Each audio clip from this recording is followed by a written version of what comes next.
Hello, duckies and dice fiends. Welcome back. Sorry we are a tiny bit late today. Tech gremlins be tech gremlining. But hello, I am Kay. I am one of your co-hosts. I am here with why do we have a big black square on it went away. Okay. I am here with David. That way, I think. Trying to see. I've got a video lag. I'm here with David, my co-host, who is wrong side. I'm here with David. We have a special guest, but before we get to that, David, who the heck is you, and what the heck is we doing here? Hi, welcome to my hour-long stand-up special where I will repeat the same 5-minute routine. Boo. 15. Wait, how many times is it? 20 times in a row. Wait, is that the right? I can't I'm gonna math. put you on grant shaming. That's fair. No. Welcome to the Chaotic Wholesome talk show, the Tuesday Table Talk Show. Hi, Rex. Where every week we talk about TTRPG stuff, how to be a better player, how to be a better GM, how to be a better person, how to not be a stand-up comedian, all with a focus on intersectionality and inclusiveness so that everybody can have a good time.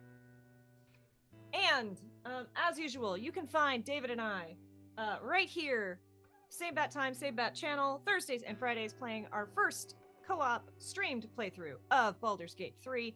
It's fine. We haven't TPK'd 5 times. It's totally good. we've really been at it. It's been fun. On Saturdays, please come by at noon Eastern for Body and Soul.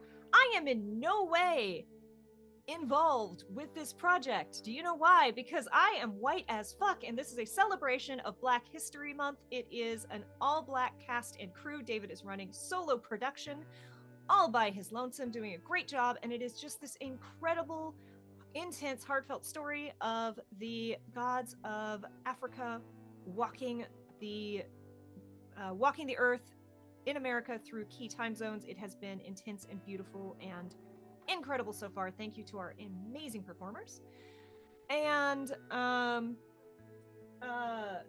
starting this week, I'm going to be on Emerald Templars over at That D'Angelo's page, and I'm very excited.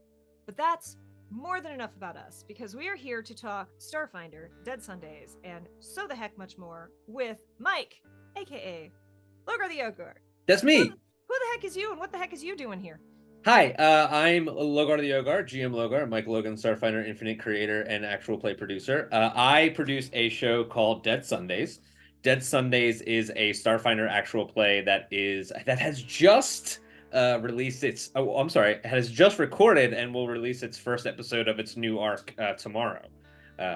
It is a campaign that is following the Dead Suns adventure path, which is the first campaign that was published by Paizo. And I will say that if you're going to start a Starfinder show or anything, do like any amount of research first and don't pick Dead Suns, because a lot of things are not right.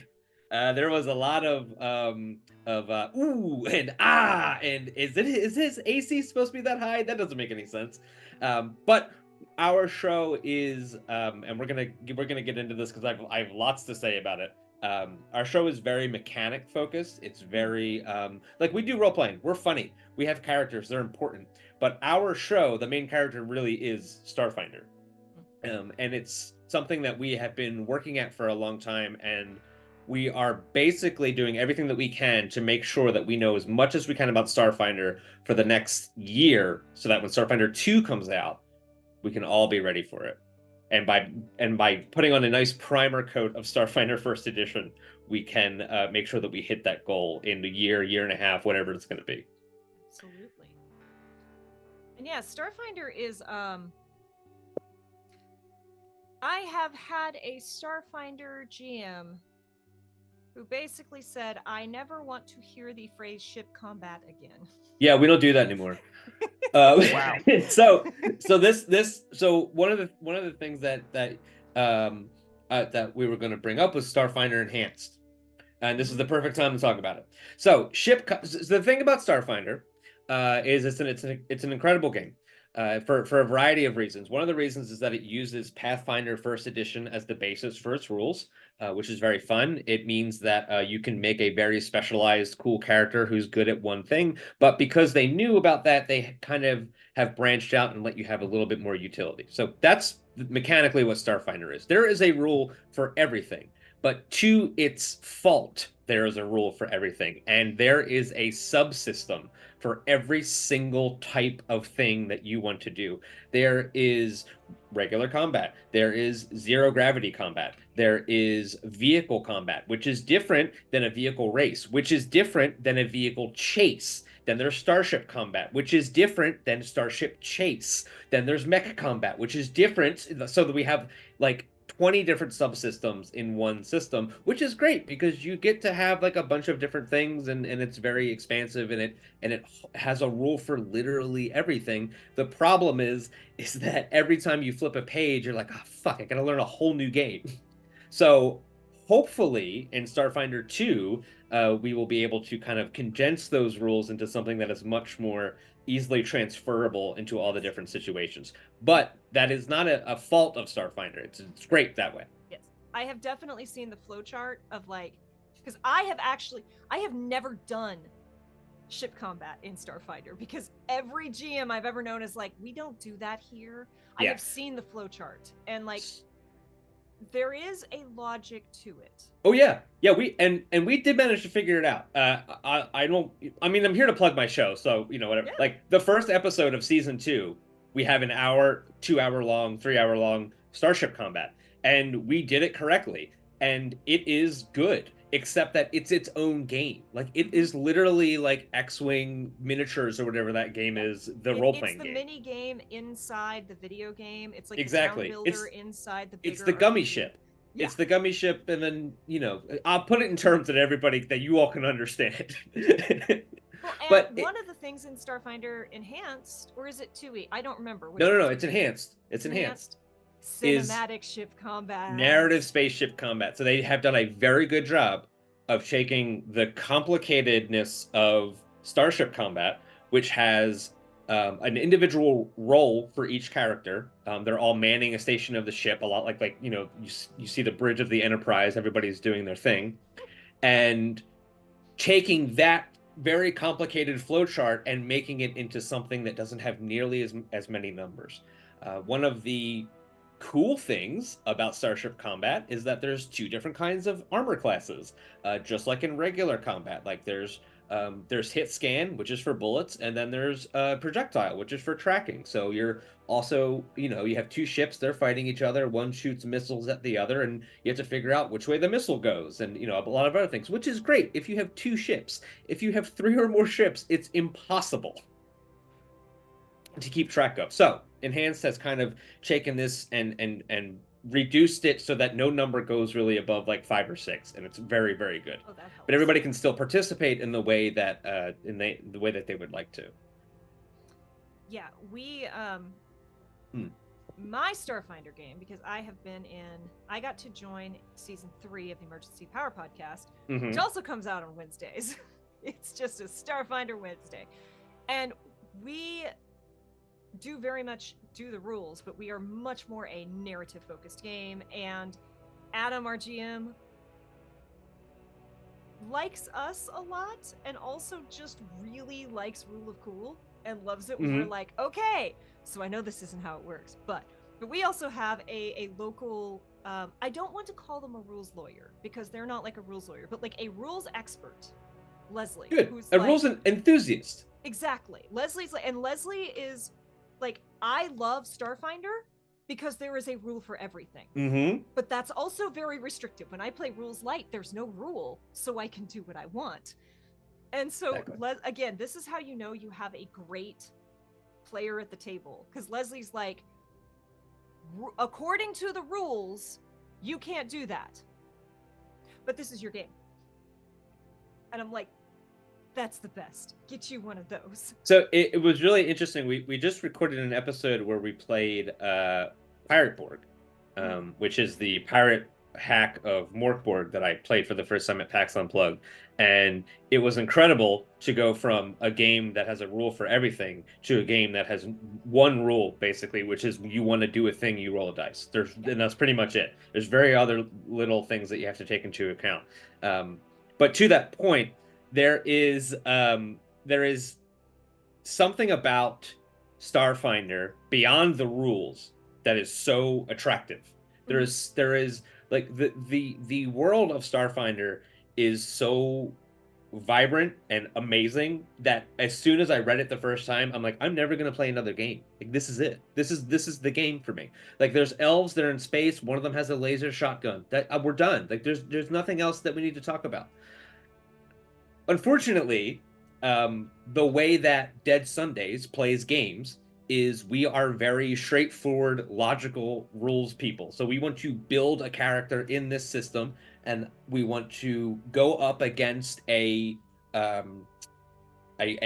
equal challenge rating challenge, or above, or slightly above or below, and have the numbers experience. And that's the show that we make. And it took me a while to figure out that that's the show that we were making. It actually took me until about 6 months ago. I don't actually remember when it was. And I was watching this show that I'm on right now. And you looked at the camera and you were like, if you are publishing your actual play as a bunch of friends playing a game at the table, don't do that. And I looked right back at you and I said, no, I'm going to do that. That's what I want to do. So that's what I'm going to do. And that's what we did. And it is a very specific kind of show. It's not the character-driven Critical Role fuckfest that a lot of other people are producing, which I think is great. I think I love Critical Role. I fell off campaign 3 because it didn't speak to me.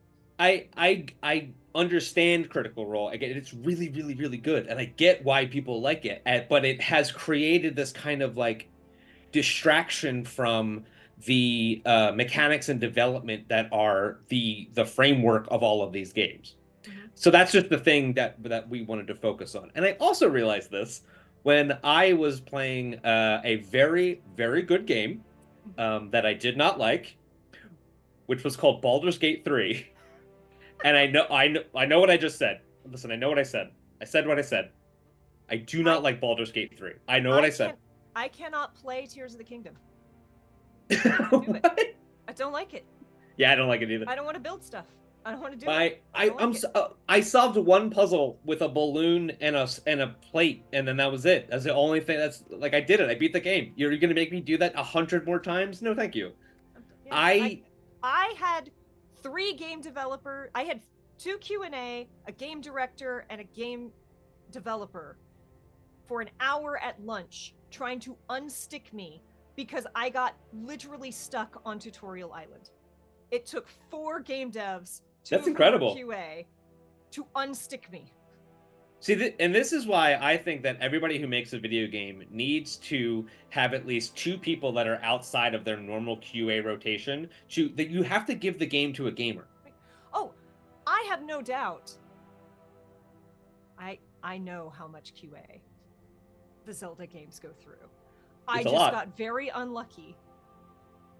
And before I could even build anything, went to an area where you had to build to get out. Perfect. Yeah, so you didn't have any of the abilities that you needed to do to get out of there. Like teleport back to anywhere. Excellent. This is great. What an incredible way to break a game is to get too far. Did you know that you know how in Dark Souls you can you get the David has entered the conversation. Yeah, I see his face. Look, and I understand that I've been looking very distracted, but I've been tinkering. So I'm listening. Obviously, I'm listening and paying attention because someone said they didn't like Baldur's Gate 3. Someone said they didn't like Twinkie Link. Things are happening, but I'm also like tinkering with StreamerBot. David is running production. Yes. But please continue your Dark Souls thought, and then you have to explain to me why you don't like Baldur's Gate 3. I'm not going to argue with you. We don't have 12 hours. I'm not going to argue with you, but please. I need to know. This is just an anecdote about the first time I played Dark Souls. Did you know it is possible to leave the beginning of Dark Souls without the Estus flask? Yes. And I did that on stream the first time that I played Dark Souls for the first like 10 hours. People were like, "Where's your potion?" And I'm like, "I got it right here." And they're like, "No, those are the consumable ones. Where's your Estus flask?" And I'm like, "I have no idea what you're talking about." And apparently, if you just go to the left instead of the right and then never look at the destroyed wall, you can just miss one of the most important items in the game. That's what I love about Dark Souls. Which is great, because I would have played that whole game without it. But I know I have to answer for my crimes against Baldur's Gate. Here's the thing. Yeah. Here's the thing. I just want them to shut up. They refuse to stop talking constantly. They're just constantly all I want to do is stab a mind flare and then cast fireball. That's it. And they constantly are like, but I'm a good person and my god is bad. How does that work? And for every 5 seconds, I have to like pull a guy out of a portal, or I have to pretend that I care about these 3 dialogue choices when I'm talking to the literal devil. Ever since I played like Mass Effect, I cannot get behind the idea of a dialogue tree, because every single dialogue tree is a tailored response that leaves so much in between that I'm like, I don't want to say any of these things. I don't want none of these things are what I want to say. What I want to say is like, yeah, that sucks. Can you leave? Like, I don't know. Like, I don't. Yes, I get it. You are a demon hunter and you're also sad about it for some reason. That's great. I really just want to see if my build works. That's all I care about. See why you're a Starfinder lover. Yeah. So and I understand, however, but the whole time I was playing Baldur's Gate 3, I was like, wow, this game's amazing. This is incredible. This is fantastic. Why don't I like this? Why am I not having a good time? I don't understand. So I that's when I eventually realized, like, oh yeah, because like this thing just isn't the thing that I want it to be, which is like totally fine.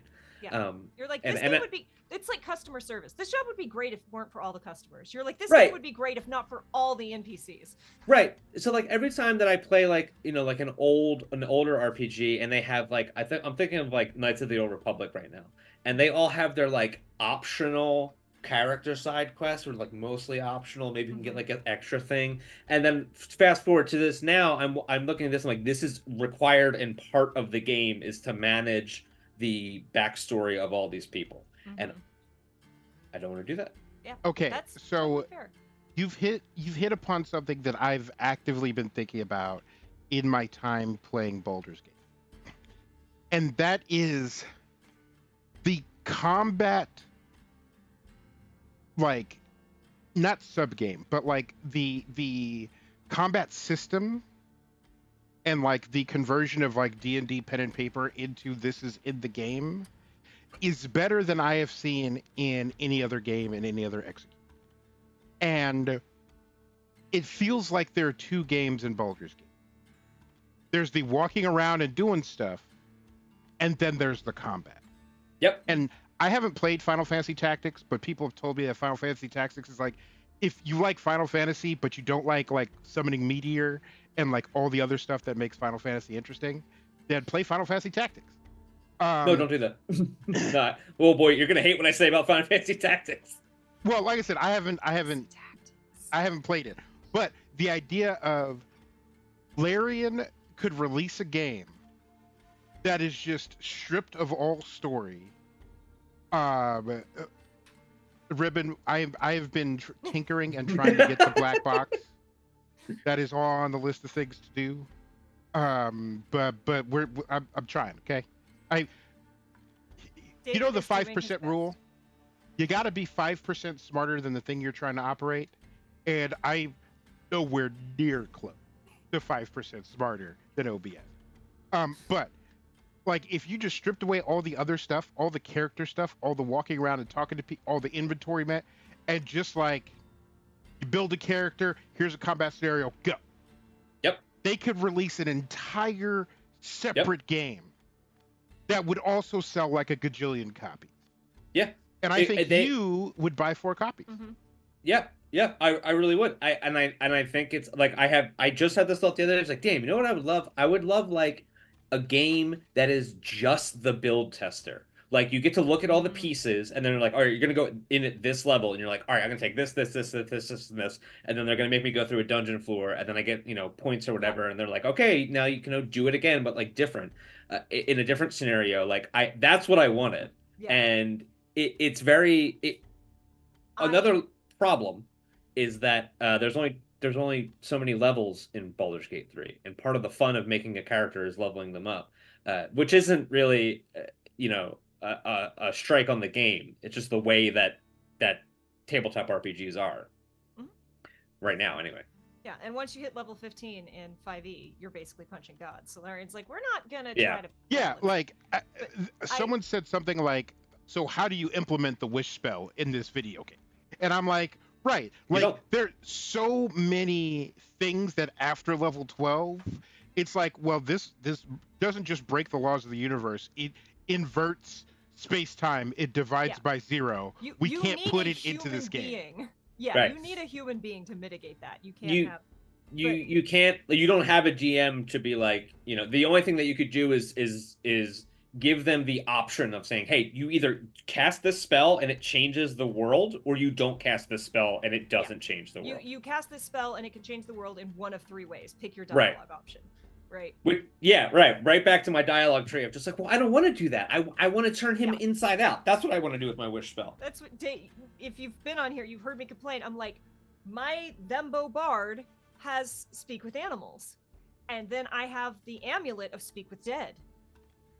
I can't combine them and Speak with Dead animals. Why not? And of course, every GM is like watching the show like, God damn it, will you guys shut up? I can't do this anymore. And again, it's like, I completely understand. And again, Larian, like, I will say, I'm enjoying Baldur's Gate 3. I am a roleplay TTRPGer. We will also talk about how, like, I built my Starfinder character based off of Starfinder lore. Like, that, like, I build them together. But, like, there's so much in Baldur's Gate 3 that I'm like, I'll bet you I can't do this. I can. So when you find that thing that especially combines Speak with Animals with Speak with Dead seems like such an obvious, that it's just like, why can't I do that? That's an obvious. And then the most weird out there thing you can do. I will also say, last night, I got to play in a TTRPG Battle Royale game where 7 TTRPG characters went in and only one was going to win. Did you fight each other? It was all PvP. It was a friend's birthday bash. It was set up like a Super Smash Brothers map. So we were in 2D. So there was no difficult terrain. Like, area of effect spells affected everything. Like, that's great. And of course, 2 people came in with Druid Barbarians. Yeah. So my question is it 5e? It was 5e. So as someone who often makes their own stuff for a Starfinder or whatever I'm doing, I know that the rules for player characters don't match up as if they were supposed to fight each other. So I'm curious as to how much concession was given to non-optimized Druid Barbarian characters who weren't coming in raging. So everyone knew that this was going to be PvP. It was also a birthday thing, so we know it was going to be silly and fun. Like, none of us were like, everyone was kind of like, what can I do to make this worse for myself and everyone else, right? Like, how can I, and alliances very quickly formed. I kind of came in last minute, so I just came in with my Paladin of the Flying Spaghetti Monster, because I just had a level 5 character made. Here's the thing. That's an Oath of the Ancient. That comes with Moonbeam. So 1 cast of Moonbeam lasts until I lose concentration, and any shapeshifter inside of Moonbeam rolls with disadvantage and loses their wild shape. So you won, is what you're saying. I ended up winning because there were 2 Druid Barbarians and a Dhampir. I didn't mean to. I literally thought I was going to come in. But that was kind of that thought of like, this would have been that could have been a really fun way to like, what is the optimized build for this? Because I accidentally, it's so easy to break 5e. If y'all don't know, it is so easy to break D&D 5e. When the character that became my Starfinder character, I was just like, I've got this character in my head, like, what class-wise, what would this be, right? How would you get to this level of fucked up character, right? And I was like going through it. I'm like, oh, rogue monk makes sense. And then I typed it up and I'm like, oh no, this breaks everything at level 6. Oh no, no one will ever let me run this. That's the interesting thing about, and so in Baldur's Gate 3 we have an infinite, well, I should say we have an infinite -1 number of options, right? So then the -1 is the speak with dead and the speak with animals, that you can do anything you can possibly think of except for that one thing, and as soon as you hit that wall, it breaks the immersion. And there is some like game design, like video game design theory about over limiting characters to not break that immersion. Right. Because once you hit that wall of like perceived freedom, then suddenly you're like, oh shit, yeah, well, now clearly this is a tunnel painted on a wall, like, So, but gamers will bitch about anything though. Gamers are on about yellow paint again. The yellow paint is great, y'all. It is not immersion breaking. It just makes it easier for you to play the game. Just go, like, just shut up. Just shut. Every gamer just needs to go to sleep. I'm tired of them. Yes, take a nap. I want you to write a poem and have somebody critique it in front of you. That's what I want you to do. Yo. Are you really condemning every gamer to that circle of hell? That seems. No, I want you to bare your soul to somebody, and then receive criticism on it. That's what I want. Not just criticism, death threats, death threats. Yeah, like gamers be normal challenge impossible. Gamers, I do want to. I did have one thought this morning about the gamers, and there are those out there who complain about things like the attractiveness of women in video games, and then we'll also post things about not being able to talk to women, et cetera, et cetera. So I want to give you one piece of advice. This is my best piece of advice for how to talk to people that you find attractive. It is wear pants that fit. If you wear pants that fit with a belt, you will be 80% more confident than you were when you before you were wearing pants that did not properly fit. And I don't say that means they have to be tight. I mean they have to fit. They have to look like they belong on you. Now, I know what you're thinking. You're thinking, but the Chads, they wear their pants around their butts. You're not them. And here's the thing. You're not them. You're not that guy. Okay? You're not there yet. He figured it out. He figured out the first part and is on to step like 7. Just go to the store, get your mom's credit card, sacrifice the tendies for a week, and get a pair of pants that fit. I'm going to tell you why I am personally attacked. Oh, fuck. I didn't mean this at all. Because I'm going to tell you about the last time I wore shorts out in public. And I don't mean like going over to my writing partner's house to like babysit, but I mean like being out amongst the public. Do you know comic book guy from The Simpsons? Of course. I went to see one of the Avengers movies. I think it was the first. And I wore like big old shorts with pockets. Like I wore. There's no way to say this without saying the cholo pant, like the cholo shorts. Like if you spend time in East LA, you see there is a giant Mexican dude wearing a particular pair of shorts, and Dickies. I was rocking those. Okay. Yeah. Like that's what I was on at the time.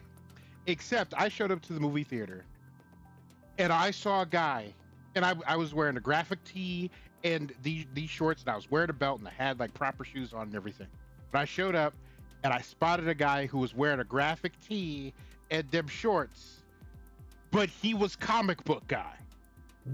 Like you could tell that like he takes his monthly shower whether he needs it or not. You could tell somebody told him to like brush back his unruly horseshoe hair into a ponytail because it's going out. Yeah, right. And I was like, oh, never again. Never again. You can find me if I am on a yacht, if I am at the beach, no matter where I am going to be wearing long pants. I've been wearing long pants ever since. Yeah. Because I can't. so far off the track. Yeah. Yeah, like I love every yeah. minute of it, but I never said don't wear shorts or like just make sure that they fit. But right, but like there is a step beyond. I will not be arrested in public for looking like this. That certain subsections of men need to take, like one step beyond slovenly, and like again, all my clothes fit. I wasn't wearing a too tight t-shirt, and I have like so many stories about dudes, especially at comic conventions.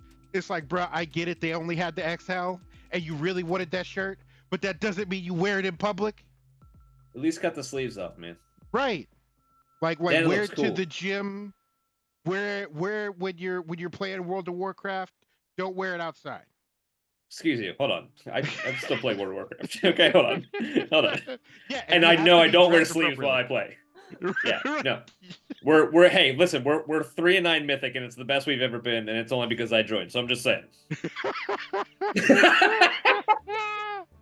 One of my besties is deep into Dude, we're the deep. World of Warcraft PvP, because like they have a new thing where it's like duos or something. Anyway, Oh, okay. Yeah, and- I don't. PvP is not my jam.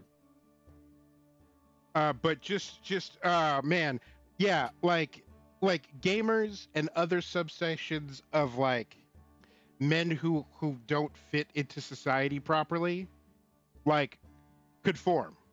Not a lot, just a smidge. Just enough.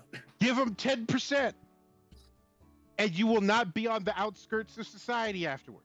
Yeah. You won't be the goblin in the cave.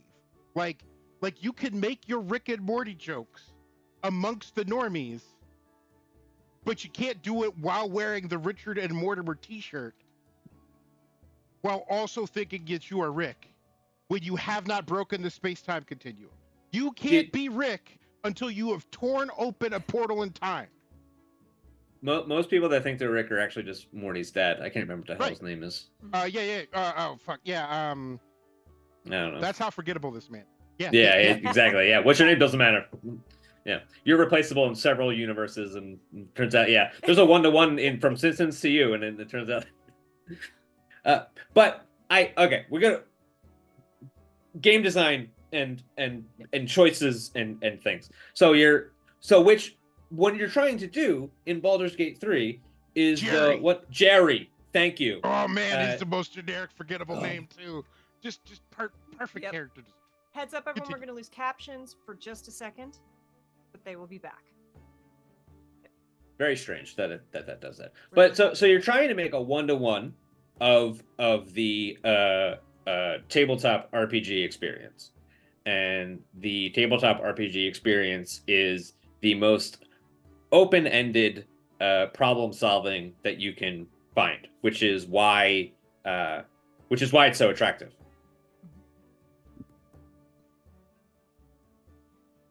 We're getting captions set up. In the meantime, extremely off topic, but I've been playing Silent Hill 2 while watching the stream, and the section where you cross the lake has been going the entire time. I have just now realized that you're not supposed to just hold forward. Ask to join. Beg to join. No, I'll just hit the button. No, I have to beg to join because Kay in the middle of Black Hit. He tells lies about me. Right? Every time. If only Kay could escape. So, I'm gonna backtrack us to what we were actually doing. David, you might. Okay, it's back. Excellent. I'm gonna backtrack us to what we were actually doing, which is disparaging stand-up comedy. No. Yeah. That as well. Oh no, the game crashed when they got to the other side. I'm so sorry, Renonza. So you were talking about. We've been having fun talking about like 5e is, and there's a bunch of rules light, but 5e as far as crunchy systems is actually pretty rules light. Yeah. Pathfinder, much less so. Starfinder, like Pathfinder 2e, gives you a lot of freedom by giving you a lot of options. Right. Whereas Starfinder and Pathfinder 1e are far more 3.5 crunchy and more limited until your GM says, yeah, cool, I'll let you rule cool that. Yeah. Yeah, there's a lot of things in Starfinder where sometimes you're just like, we're just gonna ignore that, man, because we're not gonna have a good time if we don't. Like I said, I have every Starfinder GM I have ever played with has been like, we're just not doing ship combat. Yeah. I don't want to hear about shields on ships. Like if we do, like Yeah. I think that was one quote was if we do starship combat, there's no shields on ships. Shields are only for players. Shields, regenerate and they can be rebalanced, and it's a very cool system, but it unfortunately kind of drags and gets bogged down in regeneration and numbers, and there's a lot going on, and it is definitely David has never played Starfinder, so I'm watching him. Oh man, boy, David has heard a lot about my Starfinder adventures. It is a very complicated system of tracking a lot of things at the same time. Ammunition, batteries, each shield has a different quadrant. Each gun can only shoot in a certain quadrant. Yeah, it's a lot. Look, but everything that you're telling me says that I should run a 6-hour stream that is one combat. You could easily. Like not even you literally just need like 4 ships, and it would take you 6 hours to finish it. And so I joined Emergency Power, and okay, I often tell people like characters spring into my brain fully formed, and that is mostly true. Like I said, in the middle of a tantrum. Yeah, Soul originally came to my mind as like a 5e character that I was trying to find a class for, but like a lot of details of the character get shaped by the game for me. And so when I kind of had the seed of the character that became Soul, again, kind of started in 5e. I realized it was broken. No GM in their right mind would ever let me play it. So I kind of went like, you need to sit down and be quiet because there's no place for you. Just go, go, go, go, go. And then when I was invited, hey, Jasonic, how are you doing? Shadow Domain is awesome. So I knew I was joining the Emergency Power podcast. I was joining at like level, I think we were joining at level 5. I think it was a high-ish, not super high, but high-ish, especially for never having played Starfinder before. And I was kind of going through, and I was like, maybe this will fit. And I knew I wanted to play a character who liked people, but kind of kept them at a distance, because it was a very found family, close-knit group. And they were kind of needing someone to shake it up. So I'm like, how can I bring someone in that can add some spice without breaking this group? Mm-hmm. And I was looking at Technomancer because that's just really cool. And so I was like, okay, they're going to have tattoos because of the spell storage. So I'd like started building all of this. And then I went, hey, Self, you've never actually played a full caster, ever. Do you really want to start an entirely new system at level 5 as a full caster? Is that really the life you want to make for yourself? And I'm like, And then as I was going through, still kind of playing with this, trying to figure out how am I going to build this character, I stumbled on to the Solarian, which again keeps people, like the idea of keeping people in orbit. Solarians, for those of you who don't know, they're kind of like a paladin. They're like a space paladin, and they alternate between photon and graviton, light and dark. So a lot of like gravity themes, keeping people in orbit. And so a whole lot of that character's personality ended up being shaped just by the class of the Solarian. Of like, you start combat and you attune to photon or graviton, light or dark, and you can pick, you wake up every morning and you get boost to certain skills if you meditate, and you can pick which side you're leaning towards. And so that's one of the things I've often said. Okay, I have to be careful how I say this because the internet can get mad at me. I am not a very big fan of the Powered by the Apocalypse system.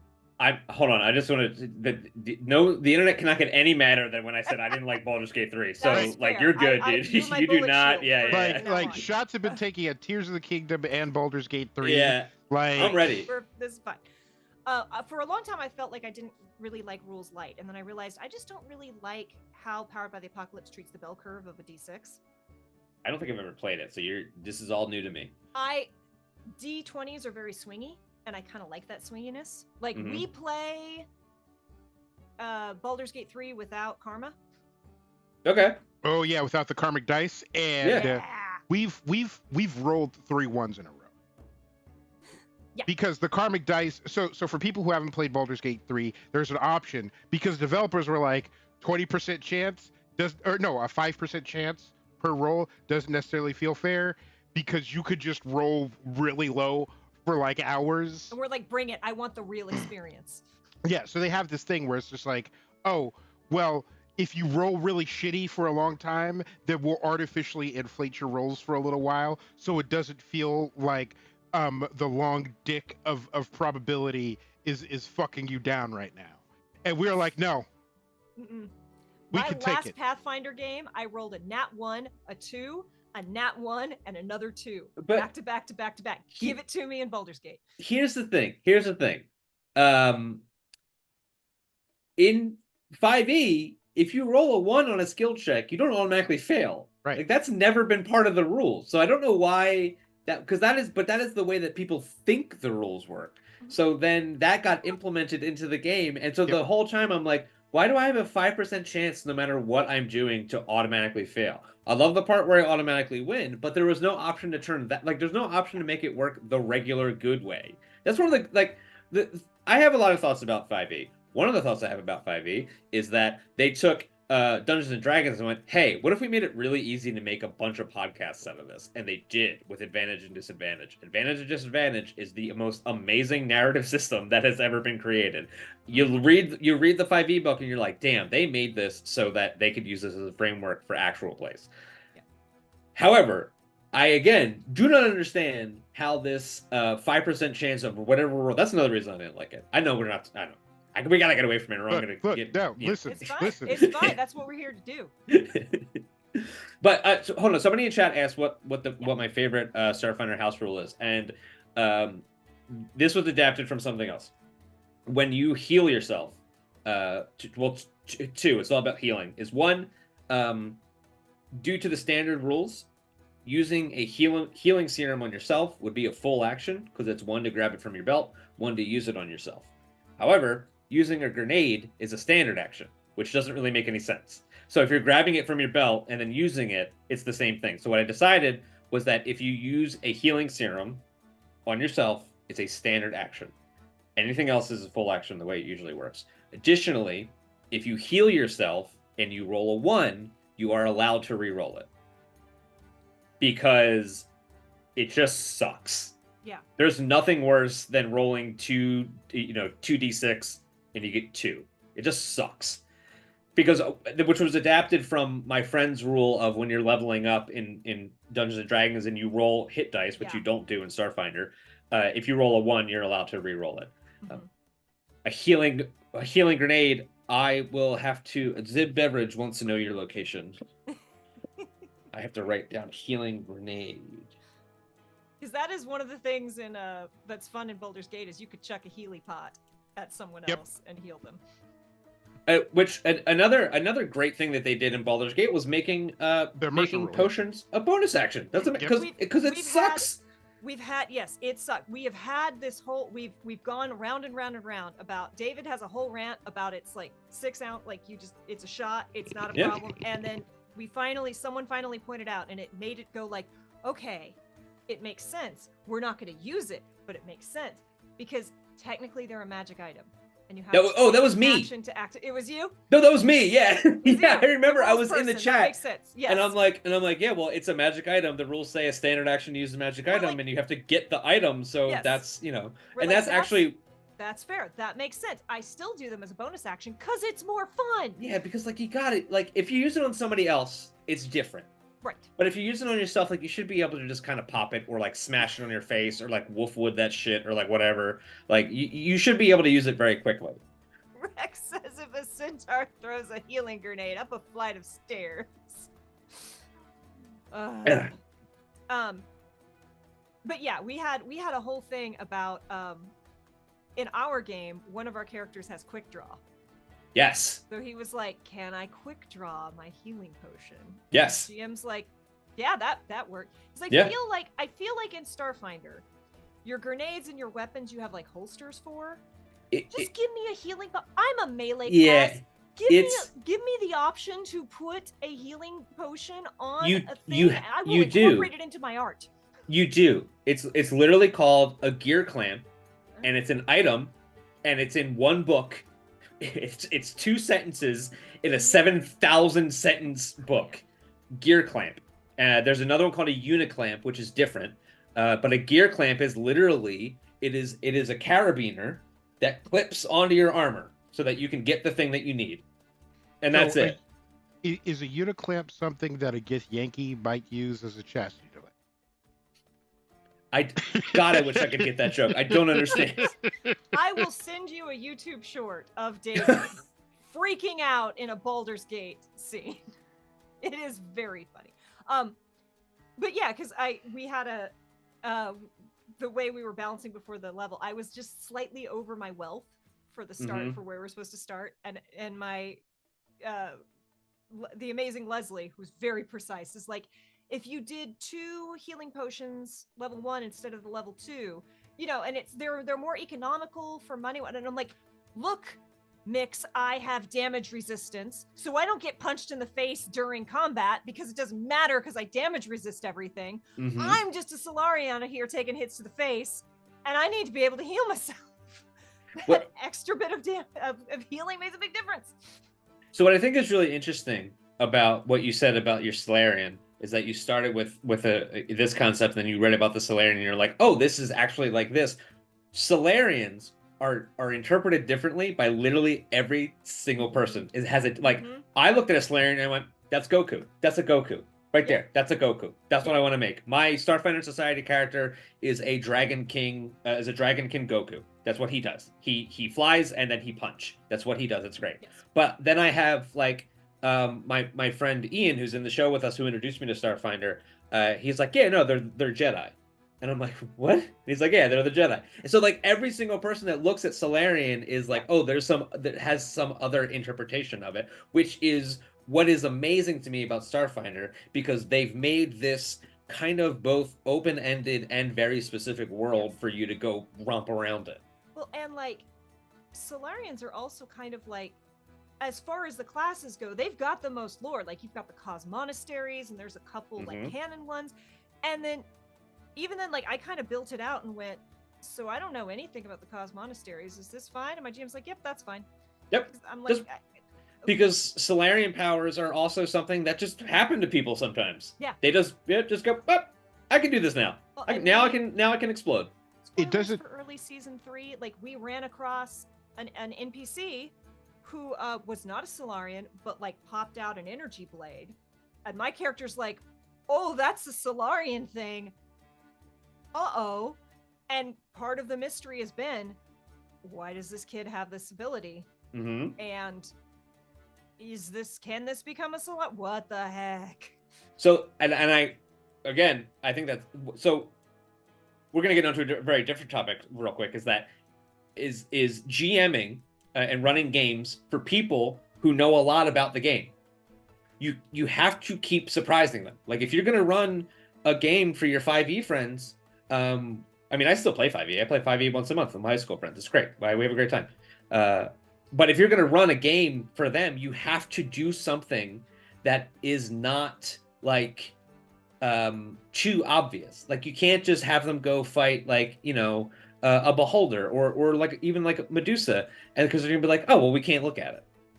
And that's like 90% of the fight is not being able to look at it. So you gotta say, oh, it's a Medusa, but she's red, and they're like, well, what the fuck is this? That's not a page in the monster manual. I don't know what that is. We have a whole episode on like how to especially like combat encounters, but how to play with people who are like just deep in the lore where they just know it. Because for our for one of the home games that Kay and I play in that I GM, everybody has a lot of experience playing 5e, and there's even like one of our players has like sat down and read the monstrous manual, sat down and read the DMG, sat down and read the PG, just the whole thing. So they and so one of my favorite moments in those games is I'm like, okay, so you walk up and it looks like this, and these things are happening, and they're like, but what is it? And there are too many people who are like, and then a beholder is there. And it's like, no. You gotta just, and then they'll go, oh, I think I know what this is. So I cast blank. And it's like, and there's no reaction. And they're like, why not? It's supposed to. And one of those ways is like reflavoring the type of monster it is. And so like there was this whole saga about spiders and can they talk to spiders. That clip went out today. Yikes. And I heard you were upset about it. ooh, David loves when I speak spider. Oh, I can't man. speak with animal and I speak with spider. and so I had to come up with a way whereby the players couldn't cast speak with animal and then speak with spiders because the spiders they were running into were smart enough to understand human speech or to be spoken to. And so I was like, okay, they have this going on and they have this disease and the disease isn't natural, it's magical, so they're constructs and they're not necessarily under their own control. And so like you can change how like you could reflavor the monsters because what if they're starving, or what if they're diseased, or what if they're protecting something, or what if they're terrified. Like there are all sorts of things that can change the behavior of these monsters without necessarily uh, uh like impacting their stat sheet. Like First in a campaign of Godplane, we threw a dragon at people. Yep. But it was a dragon made out of mist. Because it was a nightmare plane made of mist. Because it was made of mist because fuck you. Because Right. they don't respect you. It's made of Right. mist, so you will mist it. I just gotta say, Mimics and Misfits says it's a smell holder. If you sniff it, you are affected. And Rex says, I heard they knows what they are doing. No. Oh, No. No. My We don't God. do that. We don't do that sort of thing on Dead Sundays. We know if you make too bad of a pun, I don't think it's ever come up, but like now it's gonna. If you make too bad of a pun up, you're gonna take damage. Yeah, like what's the opposite of inspiration? Nuke from orbit. Unfortunately, it's disadvantage. In emergency power, if you make a bad pun, you get a popsicle, which is we have space Damn. popsicles, which are inspiration. Space popsicles, yeah. You know, popsicles, but they're in space. Exactly. Yeah. That's one of the Especially fun when parts. they don't melt in space. Your popsicle can't melt. No, because it's from they figured that out. Yes. It's from the future. It's a space popsicle. But That's yeah, the whole kind of point. like what you were saying about how it's really. I love rules light. I love crunchy systems. One of the problems I have with rules light is that I sometimes feel like I'm playing a video game with floaty controls. Like I don't know exactly how to fit into the world. I don't know exactly where the hitbox is to interact with the NPC. And with a more crunchy, more lore world, like I can be like, oh, here's a thing I can anchor to. And then I can throw a backstory at my GM and go, does this work? And the GM says, we'll change this, or hey, that's not how that works. And great, cool. Now I know what my limits are. And now I can play within the bounding box of the Smash Brothers. Like if I go off the screen, I come back over here. Whereas with the rules light, I'm kind of like, where? Right. It's the difference between destructible terrain and hit X to break box. Yes. Like having something that is very clear that you can interact with, and you know that like, okay, well, I have a hacking skill, so that means that I can hack computers. That's the whole point. But if you have a one that is like general computery, and you're like, well, I don't know, we're a rules light system, we're in a bank, like what can I really do with that? It creates this like they're very fun.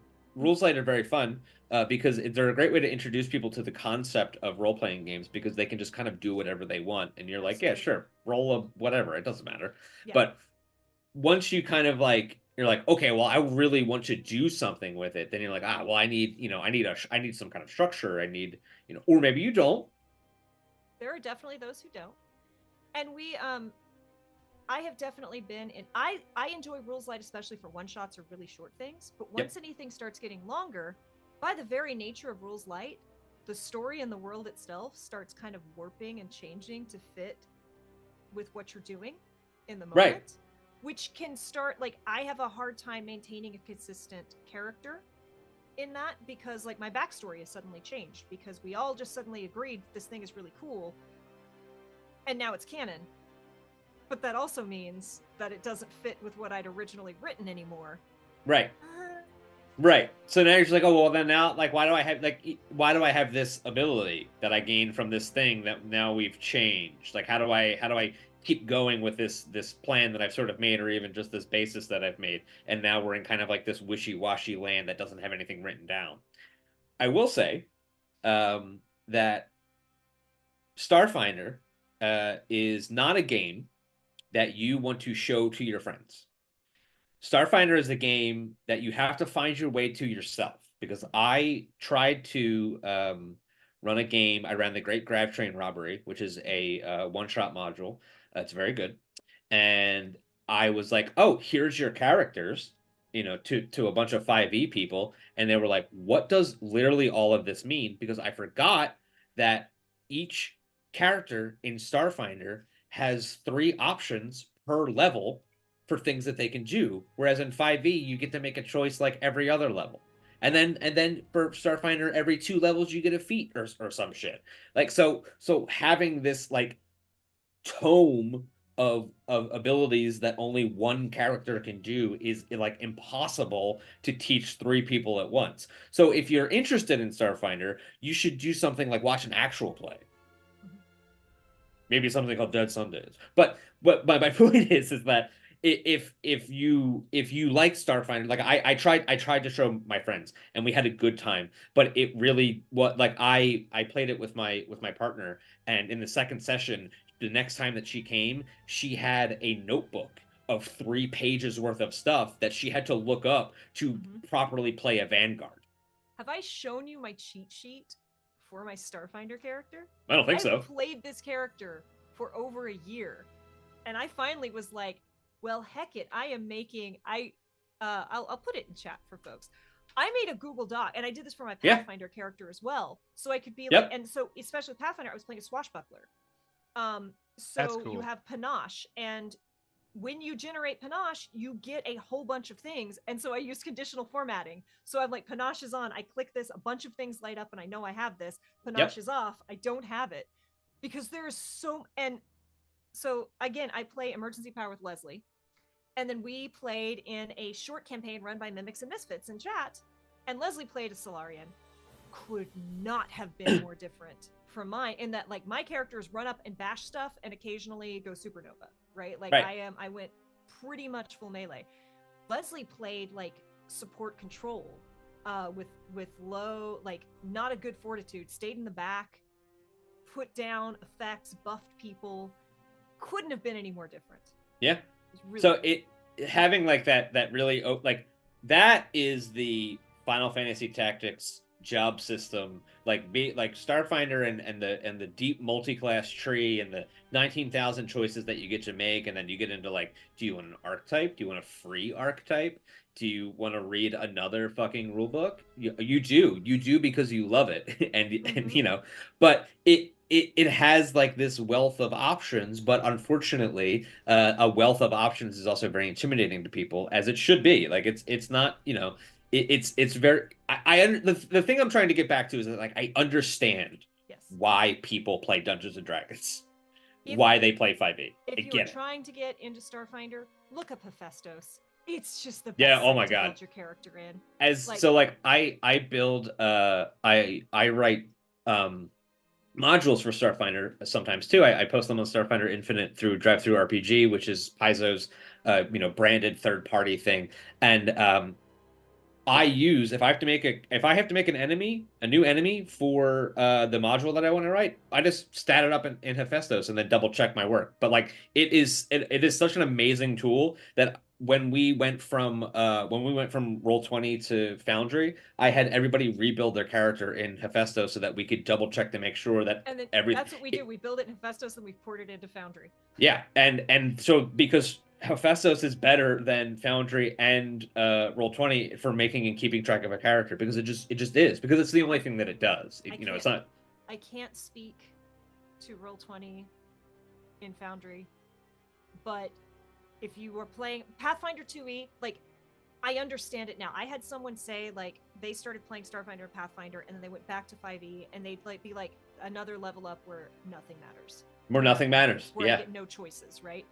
And after having played Starfinder Pathfinder, I'm like, oh, I get it, except it is crushing, especially if you're coming in at a higher level. Like it is crushing for choice. So Path Builder, I've also heard Hero Forge is great for this, but Path Builder is such a great way to build your character in Pathfinder 2e. And even then, I had that. We had Roll20. I know Roll20 is right now actively working on. They're working on it. Character sheets. So they're doing if you have feedback, please do it. But again, I built one of these sheets for my swashbuckler because I was like, you have so many options. You have so many tools in your kit. And especially in Roll20 right now, if you click on the name of the thing, it puts it in chat. You have to specifically find the arrow and click down the arrow to see what the thing does. If you click the wrong thing, it ends up in chat and everyone's like, oh, that's what you're planning? It's like, stop, don't look!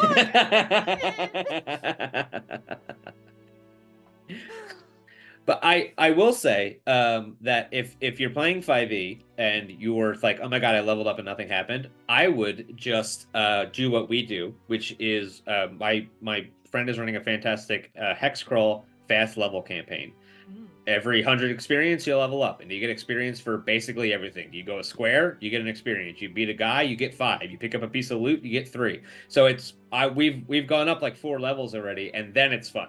Because then you're suddenly like the concept that you have in your head is finally being built because you can make all the decisions that you've been planning on. Because in 5e you get to make like 4 choices really, like and they're all dictated by the choice you make at 3rd level or 2nd or for arcane for wizards and stuff.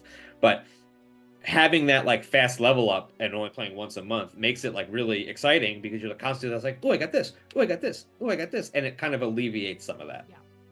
It's also why so many campaigns that we've seen, especially on the actual plays, are never like under level 3. Like, under level 3 is terrifying in a not fun way. And so for one, a wizard's HP, like a strong gust of wind, and you're done. But also like Kay and I, we don't run anything under level 5. 5 is like the basement. A couple level 3s, but yeah. Yeah, but we're not gonna anytime soon because what do you have to do? I attack. Dope. Starting at level 5, so that then you can quickly level them up to level 6. They're like, okay, I've got the feel of the character. I know what I could do. Ooh, I get goodies now. That's the good feel. So I will say that it is funny to look at like pre-level 3 as level 1 and 2, which is like, this is like meat grinder, old school role playing, high lethality, like you're not gonna make it style of getting it together. And then as soon as you get past level 3, maybe maybe even at 2, probably if you're a fighter, you're suddenly just like, oh yeah, I'm unkillable and I can't lose. Everything's great. I mean, whatever. Fireball. Yeah, I do backflip. Cool. I'm gonna quick grab my spell scroll.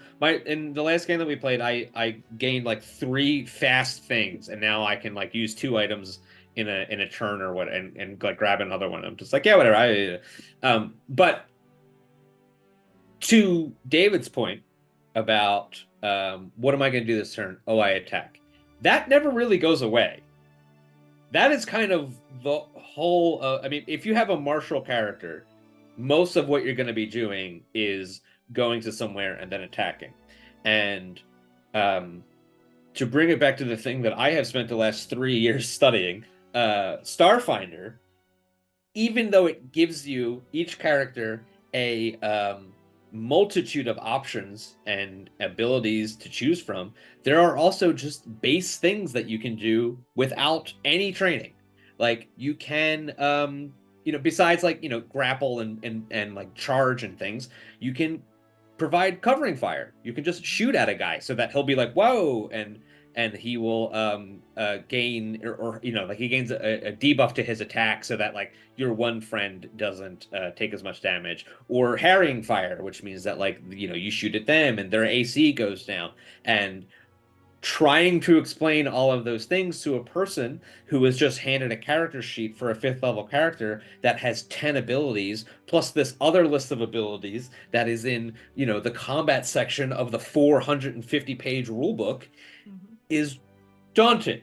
And I understand that it does take a little bit, but I promise you it's good. It's real good. Well, and I remember explaining to David that I'm like, I'm a melee class, right? Like I built, like you can build Solarians different ways, but I built a bonk, right? I'm like, I'm gonna go in that. I'm highly mobile for having a limited land speed. I run up and I bonk and I get in the person's face. That's what I do. And yet every 3 rounds I can just do 10d6 of fire damage. Yep, That's you just so explode. much damage. That's Yeah. so much damage. So it's 1d6 plus Solarian level.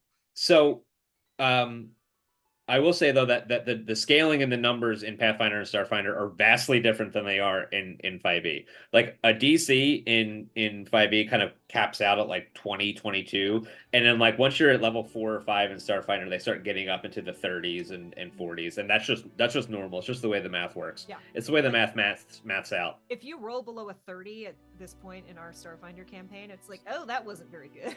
Yeah, it's like, oh, what was the point? Ugh. Also, so like something I've been thinking about, because like the age-old debate between marshals and casters, and I love marshals for a lot of reasons, and you know, like you said, like a lot of what you do in 5e is like you go and then you bonk, except like after a certain level you at least get more than one bonk per turn, because one bonk, like you got a 1d10 weapon and you roll a hit and then you hit and then you roll a 1, and then you sit there for the next 15 minutes while everybody else goes. Like that's gross. That is disgusting.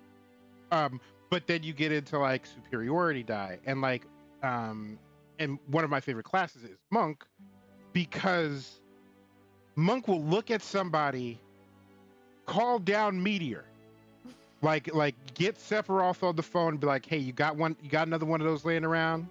The meteor will come down from the sky, impact, and then the monk will look at them and go, oh yeah, pow, and just walk up and punch. Stunning strike. And it's like, I think like you said, your character is like Goku. He flies and he punches, and like, you know, also like your Superman-esque characters where it's like fly, mostly indestructible, does a lot of punching. I love that shit, especially like in the future, or like when there's like magic where you could like summon a dragon or like split open the earth, and then there's a guy who's like, yeah, but I'm gonna punch you real Yeah, but I'm gonna hard. punch the shit out of that guy. And and like, you know, it's tough to balance, especially at higher levels. And again, there's a lot of debate about like what do marshals have over like level 16 compared to I rewrite the laws of the universe as a wizard or sorcerer. But also well, I just fly up in the air and punch you is something that is and will forever be appealing to me. Like one of the coolest things is the monks that it's deflect projectiles or return projectiles, but it's like, oh, you shot that at me? Well, I caught it, and then I turned it around and I threw it right back at, like, that is awesome. Well, I think too, David, you would really like Starfinder, yes, Pathfinder even more, because there's a lot of feats and things you can do that have a lot of like teamwork mechanics, which is what I really enjoy. In fact, one of the games that is no longer running that I played in will hopefully come back from hiatus, but we used an Into the Breach system, which was a weird, interesting, it was a board game first, and they made it into a TTRPG. You flip cards instead of rolling dice, and the suits do different things, but it had incredible teamwork mechanics, to the point where like one of my character had like a leadership feat where they could flip their initiative first, and then everyone else could decide, I'm either going to flip my own or I'm going to go on their initiative. And Pathfinder has a lot of really cool stuff, but it's like Sentinel in D&D. Like, oh, you hit someone other than me? Like those kinds of crowd controls, those kinds of, I really enjoy that kind of mechanic, and Pathfinder definitely does it better than 5e. So it's interesting because like in 5e, when you level up or when you get to, I think it's level 4, right? And you get your ability score improvement, or you can pick a feat. Yep. It's crazy to me because like I look at the list of feats. One, it's small. But two, there's like, oh yeah, you get a little bit better at this, and then you get a little bit better at that. Or there's just like a game breaking like sharpshooter feat. You get Like, this feat plus 1 to something else. yeah, and that's like a middle of the road feat. Like that's just like a general thing. And then like you're like, oh yeah, but I'll take Sentinel so that every time I make an attack of opportunity, which is every time, and I hit them, which is every time, they stop moving. And it's this, it's like Yeah, I just got distracting glare on my Solarian. I've spent an entire season going like, hit me, not them, just like shouting and taunting the enemy, and now I could be like, I'm melee, so I'm up on them anyway, right? Mhm. Like, I don't have to move. As a move action, I just glitter a little bit. And they then have a -2 to attack anyone other than me. Yep. Until my next turn. Like, mwah. There is our soldier and our operative both took a feat called Target of Opportunity. Yes! And if 2 people have it, it's Yeah. So they're so used to fighting with each other in a team that when one of them makes an attack of opportunity, which is a lot because that's what he does, he can even like follow them in a guarded step and immediately provoke another one. When he gets one, she gets one too. So now I don't know what I'm gonna do. I don't know. Like they're just like, oh yeah, we just killed the guy. It's like, but no, stop. That was my guy. I had plans for him. Yeah, like that was the main bad guy. The Matt Mercer standing at the stage at the end of the campaign 2 live play, going like, yeah, he was supposed to live. He was supposed to get away and go on to be a big bad. So okay, got him. Here's the thing. Unless they hit your big bad guy with overwhelming power, he's allowed to get away. You're the DM. You can just say, oh yeah, he actually had like 3 more hit points. Like it's fine. Like, you know, people, like we've heard every single hero story. The bad guy's gonna get away sometimes, and if they're upset about it, they can go be mad about it somewhere else and then come back, and because they don't have anybody else to play with. Also, GMs, if it's a throwaway monster, if it's a throwaway encounter, and the someone just did something really cool and he has 1 hit point, just let him die. We'll give you that one. God. We'll give you. Just let him die. Just let someone do it on the cool. Like you know, spoiler alert. Like a lot of those, like, oh, you had exactly enough. They didn't have exactly enough, man. They just really, they wanted you to have a good time. Yes. That's what happened. Do you watch Dimension 20 at all? I do not, but I like it. So we're coming out spicy on main today. I am not a huge fan of the fantasy high setting. I did not enjoy campaigns.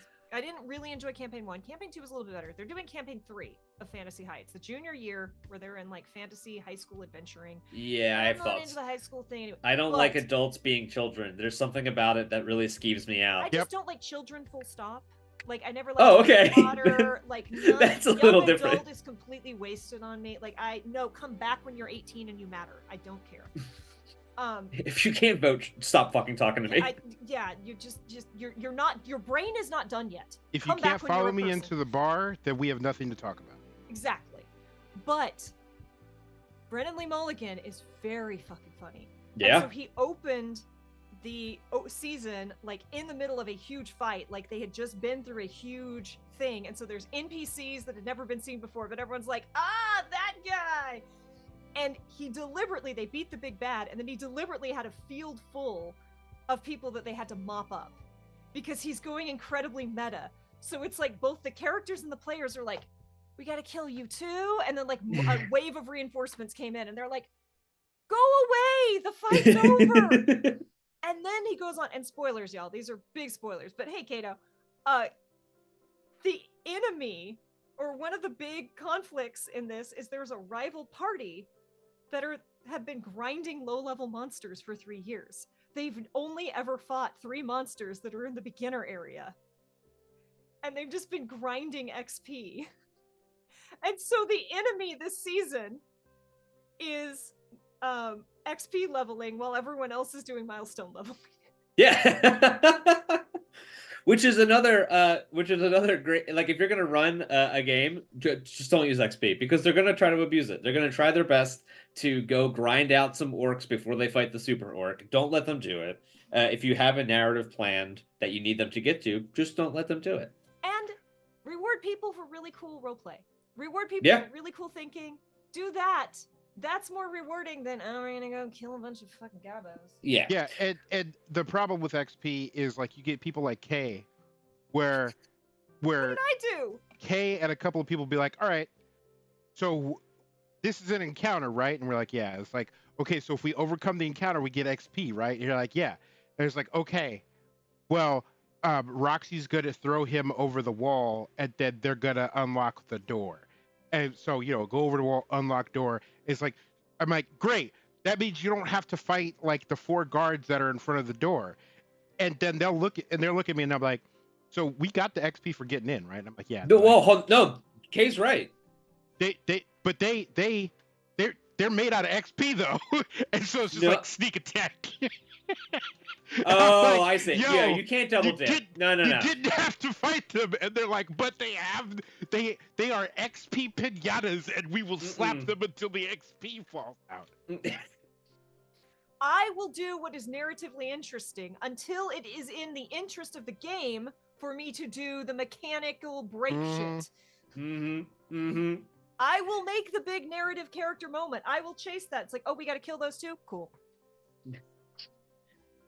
But speaking of rewarding for good roleplay, I think that's a very important thing that we are now trying to, because I did say up front that, like, yeah, like, Dead Sundays is very, like, mechanics based because of what Starfinder is. Starfinder has a really deep, expansive setting that's amazing, but it is also accompanied by an extremely equally deep mechanics as well. So one thing that you asked me earlier that we never got back around to was what Starfinder Enhanced was. Because the current season of our show is called Dead Sundays Enhanced, because there was a book released in October called Starfinder Enhanced. And a lot of people were like, oh my God, am I going to have to convert my character? Is it like a whole new system I have to learn? Is it, you know, Dungeons and Dragons 3.5? Photon Revelations. Yeah. Photon Revelations were really bad. I broke cycles, so I was like, I don't have any of my cool gravity stuff. All it is another rule book of cleaned up and expansive rules. So one of the things we already talked about was narrative spaceship combat, which really simplifies a lot of it to just kind of a back and forth rolling and describing what is happening. Boo! Crunchy! 12-hour ship combat, go! Rex and I are going to make you run a crunchy Starfinder 1E combat, and I am so excited. Oh my God. Especially the one time I played Scum and Villainy, and I was trying to do the captain's rolls, and I couldn't roll above a 5. You will suffer for my rolls, David. Yeah, you will feel the pain. Our envoy, who is like sort of a bard, they're the charisma character, is like always in the captain's seat, like trying to do captain's things, and because you have to hit a DC, sometimes they just like don't do anything, and it's very like, why would you make this like this? Like, stop it. So they did a once over and a consolidation of Starship combat, and it's great. But one of the other things that they did is they all characters have a resource called resolve points, and they're sort of like hero points, kind of. They replace death rolls. Yeah, so you have like these resolve points that right now I think they have like 9 or 10 of them. They're level 9, and you use them to use certain abilities, and mostly you use them to not die. That's a big part of it, is not dying. But as you start to level up, you find your class has more and more uses of them. However, in Starfinder Enhanced, they have a whole list of things that you can spend resolve points on, which include like expanded criticals, like instant reload, stuff like that. So what we're doing now is since there's so many more cool ways to use resolve points, it is very important, I think, to reward your players who are now using this resource more with resolve points in turn from either using them well or from being a good little boy, girl, or non-binary fellow in the setting that you've set, which is really important for the overarching narrative of your adventure, is to make sure that everybody knows what they're doing. Yes, and that is, we've talked this a couple times. Part of the problem I have with Powered by the Apocalypse in certain rules like games is that I'm like, I feel it's very hard to succeed. You only succeed on a, you only like, the only pure. This isn't true. There's a lot. If you roll above a 3, it is a success. But for 3, 4, and 5, it is a success with a consequence. Yeah. And they're supposed to be like, they're not all supposed to be negative consequences. You can succeed and then have like, oh, you notice this other thing that might help. But no GM runs it that way. Yeah, right. No, they like a consequence is not like a positive thing. Like if somebody says the word consequence, like it's bad. It's a bad thing. I had just played Eldritch Automata, which was in its Kickstarter phase, which unfortunately did not make it, but we're going to do it. But it was based on the Year Zero engine, which had a similar. Well, actually, I shouldn't say that. It didn't have a success with a cost, total success, or total failure system. It basically had you either pass or you fail, and that's it. And it doesn't impede your progress. That was the big part. Was that the Year Zero system has this thing where it says whatever is in front of you, regardless of how it works out, the story continues. So if you are falling down a hill and you roll to catch yourself and you fail, you just get to the bottom of the hill. There's no like, oh, okay, well maybe I'll do this. Maybe you're at the bottom of the hill. Regardless of what happens, the story keeps going. So there is no try again. You get one chance. You get one roll. Not everybody gets to roll. That's it. You get one. Right. And so in that way, it kind of takes, it gives you a better option for putting in consequences. Because you say, okay, well, you failed, but you have to continue. So while you go through this, you cut your leg on a piece of metal, and now you take this much damage. Yeah. Orbital Blues has a similar, like, you get to roll. Not everyone gets to do it. Not everyone, if you don't succeed, don't get to do it again. Shadowmane says, in Cypher System, we have GM intrusions, similar to complications. We have non-negative intrusions all the time. And again, I know that is especially, so look, original Powered by the Apocalypse is the apocalypse. Everything is spiraling out of control. It's like playing Trophy Dark, right? You are supposed to lose. But with so many systems being built off of Powered by the Apocalypse, because it is a very flexible thing, people, like, GMs still keep that, like, everything is spiraling out of control. When you're playing magical girls and everything is constantly spiraling out of control, it doesn't fit the fantasy. GMs have to adjust. And again, that is a GM thing. But again, it's a GM thing, and GMing isn't easy. And not every kind of rule system is right for every GM. And that circles back to something that we've kind of been like dancing around this whole time, is the idea that one, play different systems, because different systems offer different things. And two, like, if you find yourself having to like build out all this stuff, or something that you're trying to do isn't working in this system, there's probably another system that does it better. Like, you know, you said earlier, don't try to introduce an entire table to Starfinder all at once. Like, let Starfinder come to you. Is really like sort of like the quintessential idea of like, play different systems and find what works for you. Because even like, it's not that you will find your right system, it's you will find the benefits of all different types of systems, and depending on what you're trying to do or what you're in the mood for.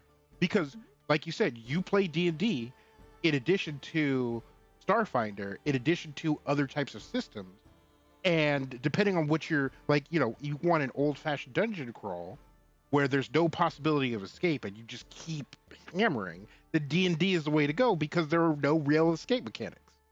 And if you want a really terrible, long, plotting, like multi-capital ship, Star Wars-esque thing that's going to make every person at the table hate you, then plan out that capital ship battle in Starfinder. And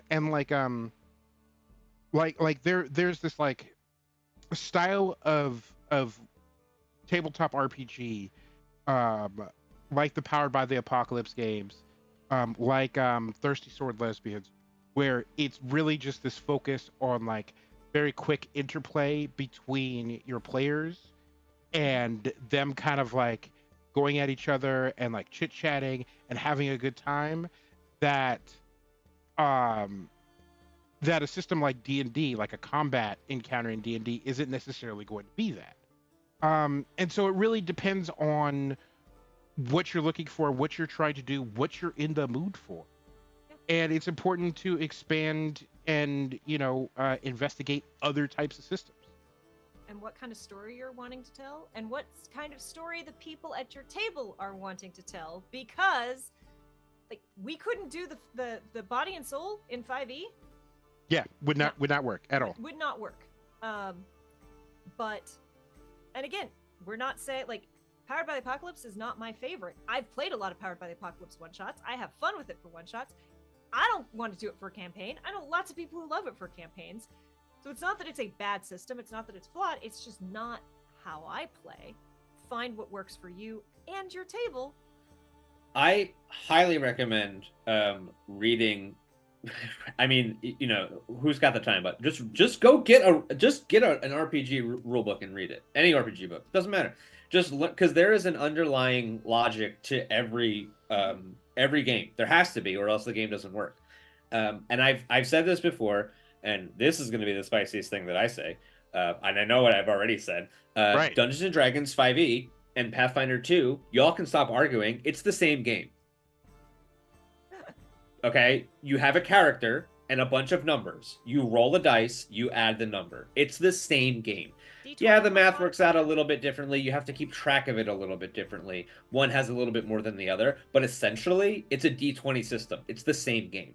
So once you learn the underlying logic of this D20 system, it's like, okay, well, now I can apply, like, I can make my own thing now. Like, I can go, okay, well, like, this skill system is based off of this. It's based off of D20 plus ability plus skill plus modifier. Okay, and then now I know that that's how the whole game works. And that's all you need. And then you go read, Powered by the Apocalypse, and it's like, well, actually, it's your score is the number of dice you roll, and that's the amount of chances that you have to get a success. I was just reading the Beacon RPG, which is a Kickstarter that has finished now, and is very Final Fantasy Tactics 14, general Final Fantasy inspired.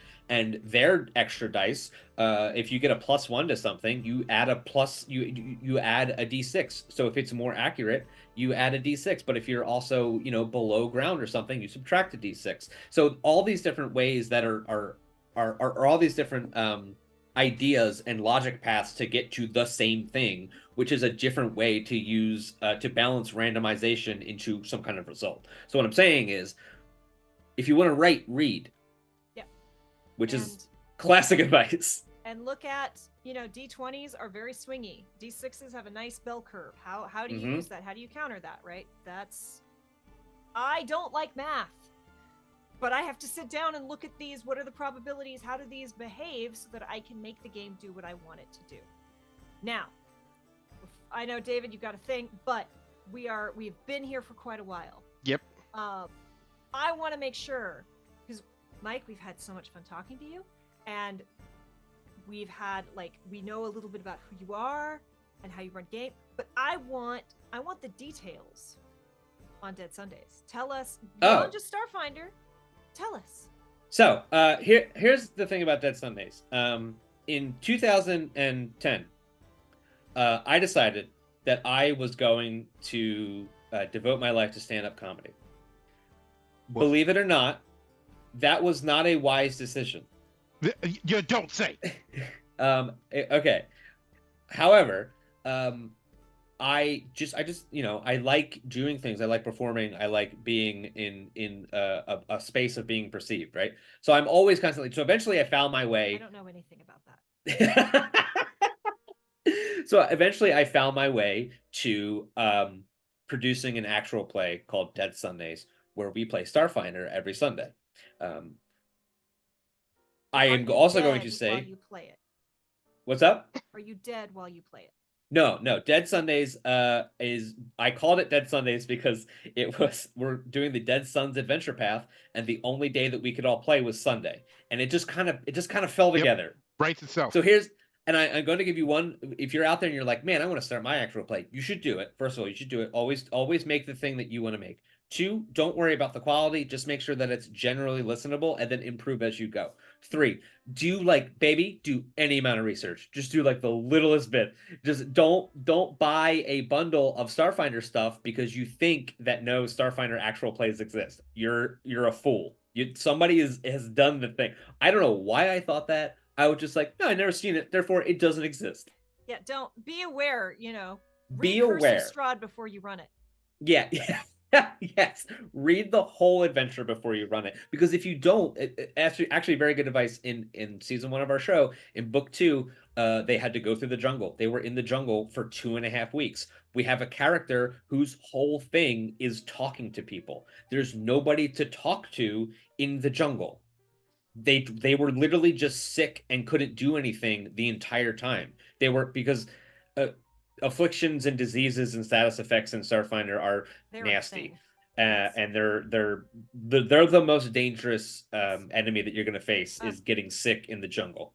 Heads up, y'all. We're going to do a thing really quick where we're going to lose captions again. They'll be right back. Hold on. Do I have to dance or you want me to keep talking? You give me just 1 second. It's about to come back. Okay. I was trying to see if my cat was around to maybe Yeah, Gilmore has hecked off. He discovered there were not going to be treats.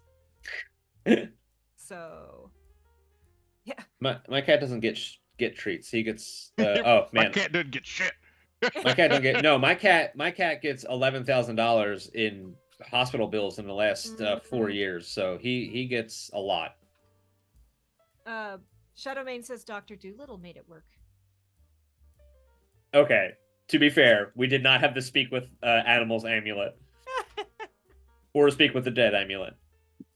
So my point is that so I am a very performance focused person, but I started the show with like no planning. I was just like, we're just gonna do it, and I got my friend Ian, who I've known for a very long time. We used to do comedy together before he moved away. He was the person who introduced me to Starfinder. One day he was like, "Hey, come play this game with me," and I found out about it, and then I thought about it forever until I did something with it. He was a part of the Kaiju Big Battle performance series, as well as one of our other members, whose name is Steph. They are also an active member in Kaiju Big Battle. We have one of the former contributors to Hard Drive Magazine before that imploded. They are the precog operative named Clara, and then we have another very charismatic, very funny person. Oh, dude, there's a precog operative is I want to delete it. So good. And then we have another person. Enough where they can give their roles to enemies yet? Not yet. Oh, that's And then Para messes with our GM. So continue. Sorry. One more person who is very charismatic and very fun and plays a very big character, who is a writer for a series that I'm not going to say out loud because I don't know which level of comfortable he is with saying that. So we have 5 people who are both, are artists and creators and performers and people who are good at being on camera and being looked at. So I assembled a very fun crew of people to play this game. And Dead Sundays, while it is I've described it now lately as a quintet of goofy bitches trying their best, it is a mechanics-focused, Starfinder forward, fun time to just kind of hang out and watch us play and talk about the game and whatever if you want to watch us live, totally fine. Come in, tell us about how you got through this part. Well, actually, don't tell me that part. Actually, yeah, let that sit. Post that as a comment on the YouTube video. That's one of the things that we want to solicit this season is if you're going to watch our video, that's great. Tell me what your character did, because Dead Sons came out like 6 years ago. I don't know how long ago it was. Tell me about your character. Tell me about how you got through that thing. Yeah. As well as coming in while we're recording live to come in and ask us questions. Like if you want to learn how to play Starfinder, like I try to over explain and dictate why we're doing what we're doing. And because of that, I don't want to say that character work and story take a back seat, but I will say that seeing things described as a character-driven actual play is not what we are. And literally like watching your show and playing Baldur's Gate 3 were the things that kind of tipped me off to be like, oh, okay, that's fine. Like this is just a different thing, and it's totally fine. And I think that every professional or every professionally produced like TTRPG should probably have some kind of mechanics focused actual play attached to it. I have been, when I was getting ready to join, when I was like, I need to learn Pathfinder, I was hunting for a mechanics driven Pathfinder because I'm like, I learn better by watching someone play. I learned to play 5e by watching Critical Role. Like, I was looking for who does this, and yes, there were some amazing performers who had great voices, but like, I'm like, what are you rolling? Tell me what you're rolling. Why are you rolling this? And so to that point, what it pretty much now, as soon as we're done with like the scene, I go back and I say, okay, like you could like this. I'm going to tell you up front, like the episode we just had, you can talk to this guy, but he is angry. He is big. It's a hard check. It's gonna be impossible, because I want them to play the game. I don't want to get, I want that to be the focus. Which is why I'm also we've kind of like started to branch out and play like, oh, this is how you play Pirate Borg, this is how you play Eldritch Automata, this is how you play this game, is another thing that we're kind of doing like on the side when I have time for it. And but I will also say just real quick, I started listening to No Quest for the Wicked, and like that was really interesting and fun to listen to because they were straight up like, only one of us has ever played Starfinder before. And they go through and they were like, we're figuring this out, and they'd do a thing and they'd be like, does that work? And the GM's like, we're gonna say it works, and they'd come back the next episode, they're like, okay, so that wasn't right.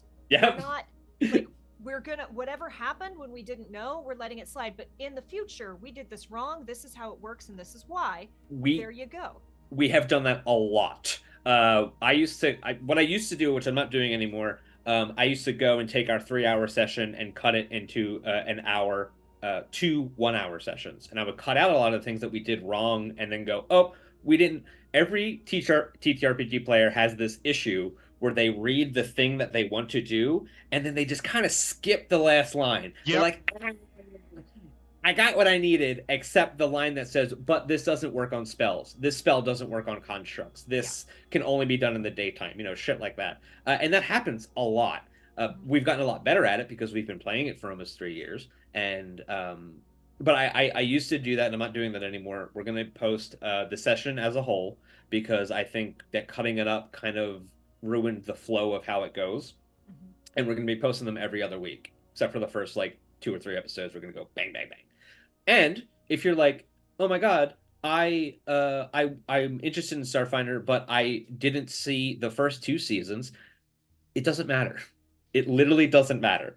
I give a good recap up top. I over explain a lot of the concepts so that people who are watching they can get right there. And if you're like, but I need context, we have at the end of each book adventure paths in by Paizo are like book 1, book 2, book 3. There's 6 books. So now we have 4 videos in a playlist that are a overview of each book to get the general story and what happened in each of them. And if you really want to, all the episodes are there. You can go watch every single episode. You can even watch the episode. There's an episode where like I didn't know what I was doing. I just did it. I wanted to do a thing, so I did it. And there is an episode where I don't have audio for like half of it.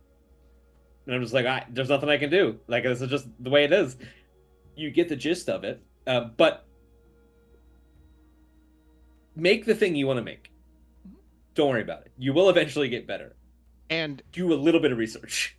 I also want to point out that it's I'm glad you're including the parts where it's like, oh, this didn't go precisely the way it was supposed to.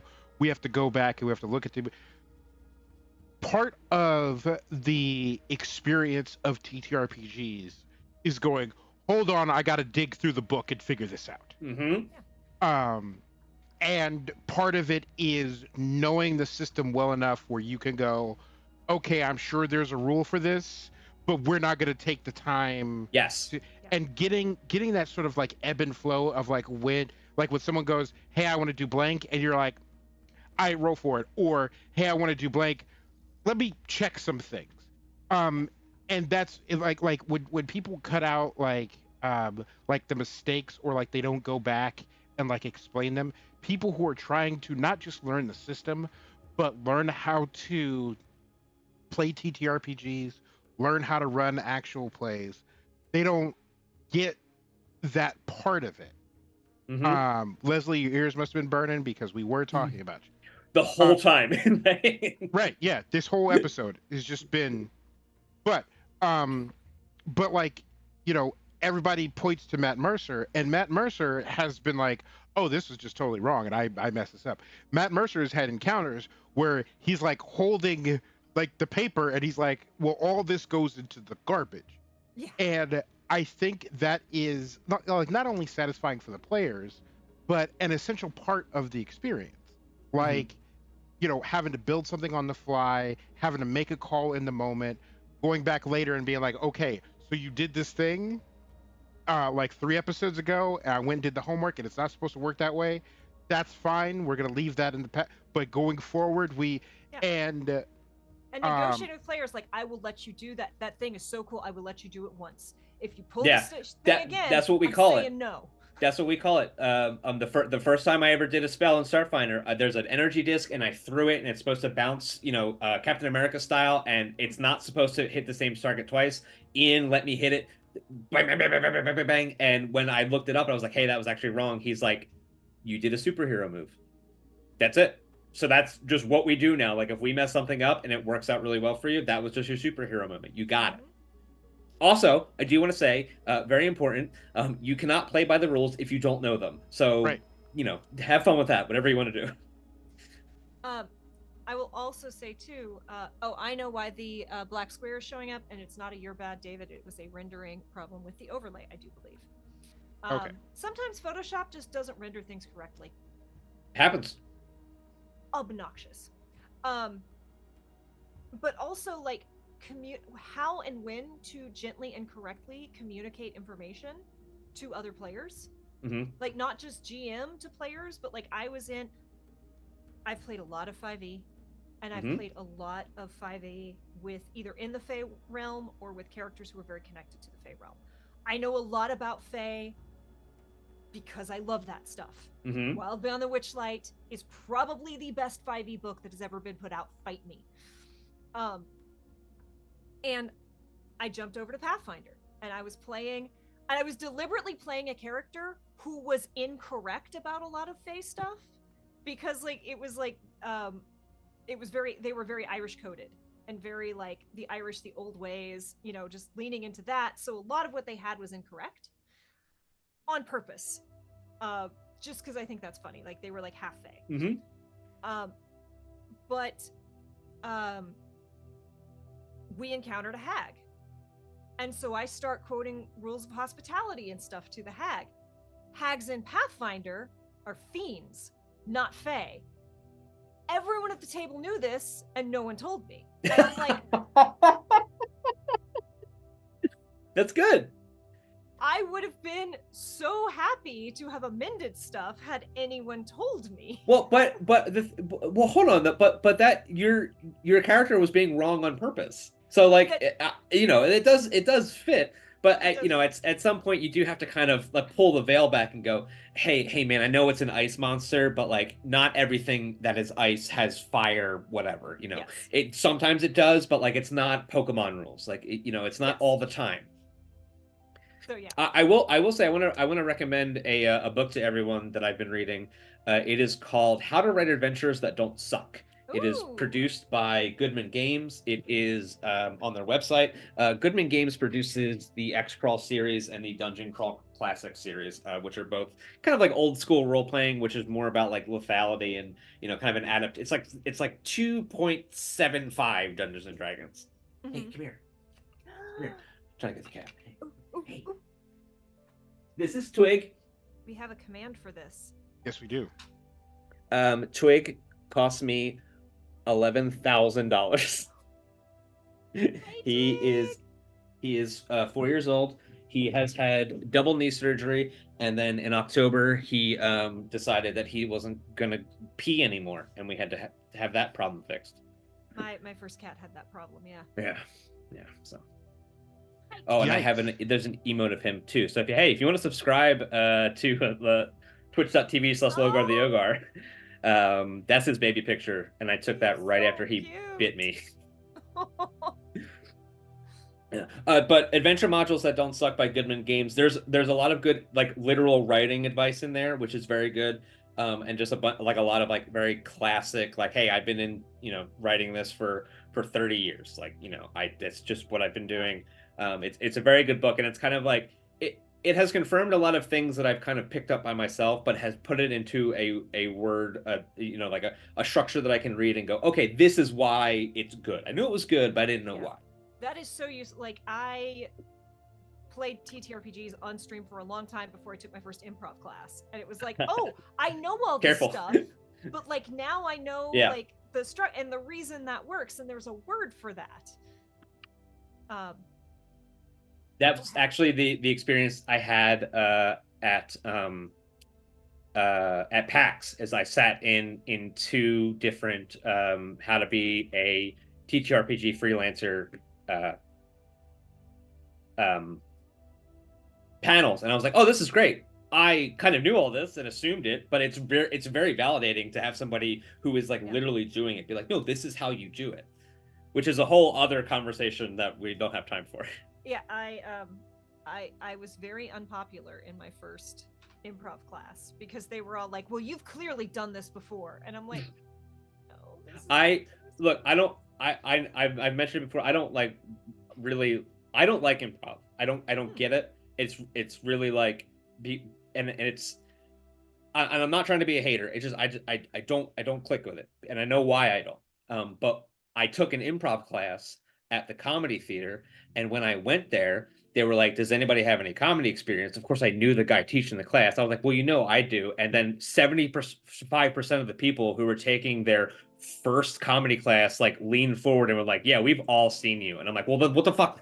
Like, I'm just gonna I don't want to be here now. Like, what am I talking about? Like, Jesus Christ. It's like, the thing about improv, like, and then this is I had to explain D&D to my company, we did lightning talks, and so I was trying to explain D&D to the entire company, and I was like, D&D is like improv with more rules. Yeah, it's more fun than it sounds, because truly in improv you are only as good as the other people that you're playing with, and if they don't know the rules, even more so than D&D, it's no fun. It's a nightmare.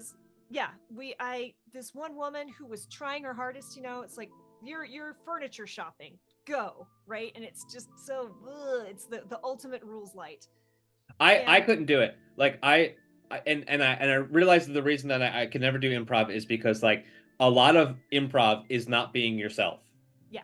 And they were like, you got to play like a different character. I'm like, why? I'm funny. There's Why would I? actually two different schools. Why there is I'm a funny. School of play a character, and there is another school of improv, which is like me plus, and I think you would actually like me plus. But again, like, you'd walk in and they'd be like, okay, you're shopping for furniture, and this one was like, cool, I love this bowl of blood sitting on top of this, and it's like, now like And so everyone else in the scene like knew that, okay, if that's what this is, we now have to make that normal, right? So we're Right. like, everyone else is like, oh yeah, this other thing. And she's like, she clearly didn't get how to make the game work, right? Right. So she kept trying to like escalate it and make it weird. It's like, no, you made it weird.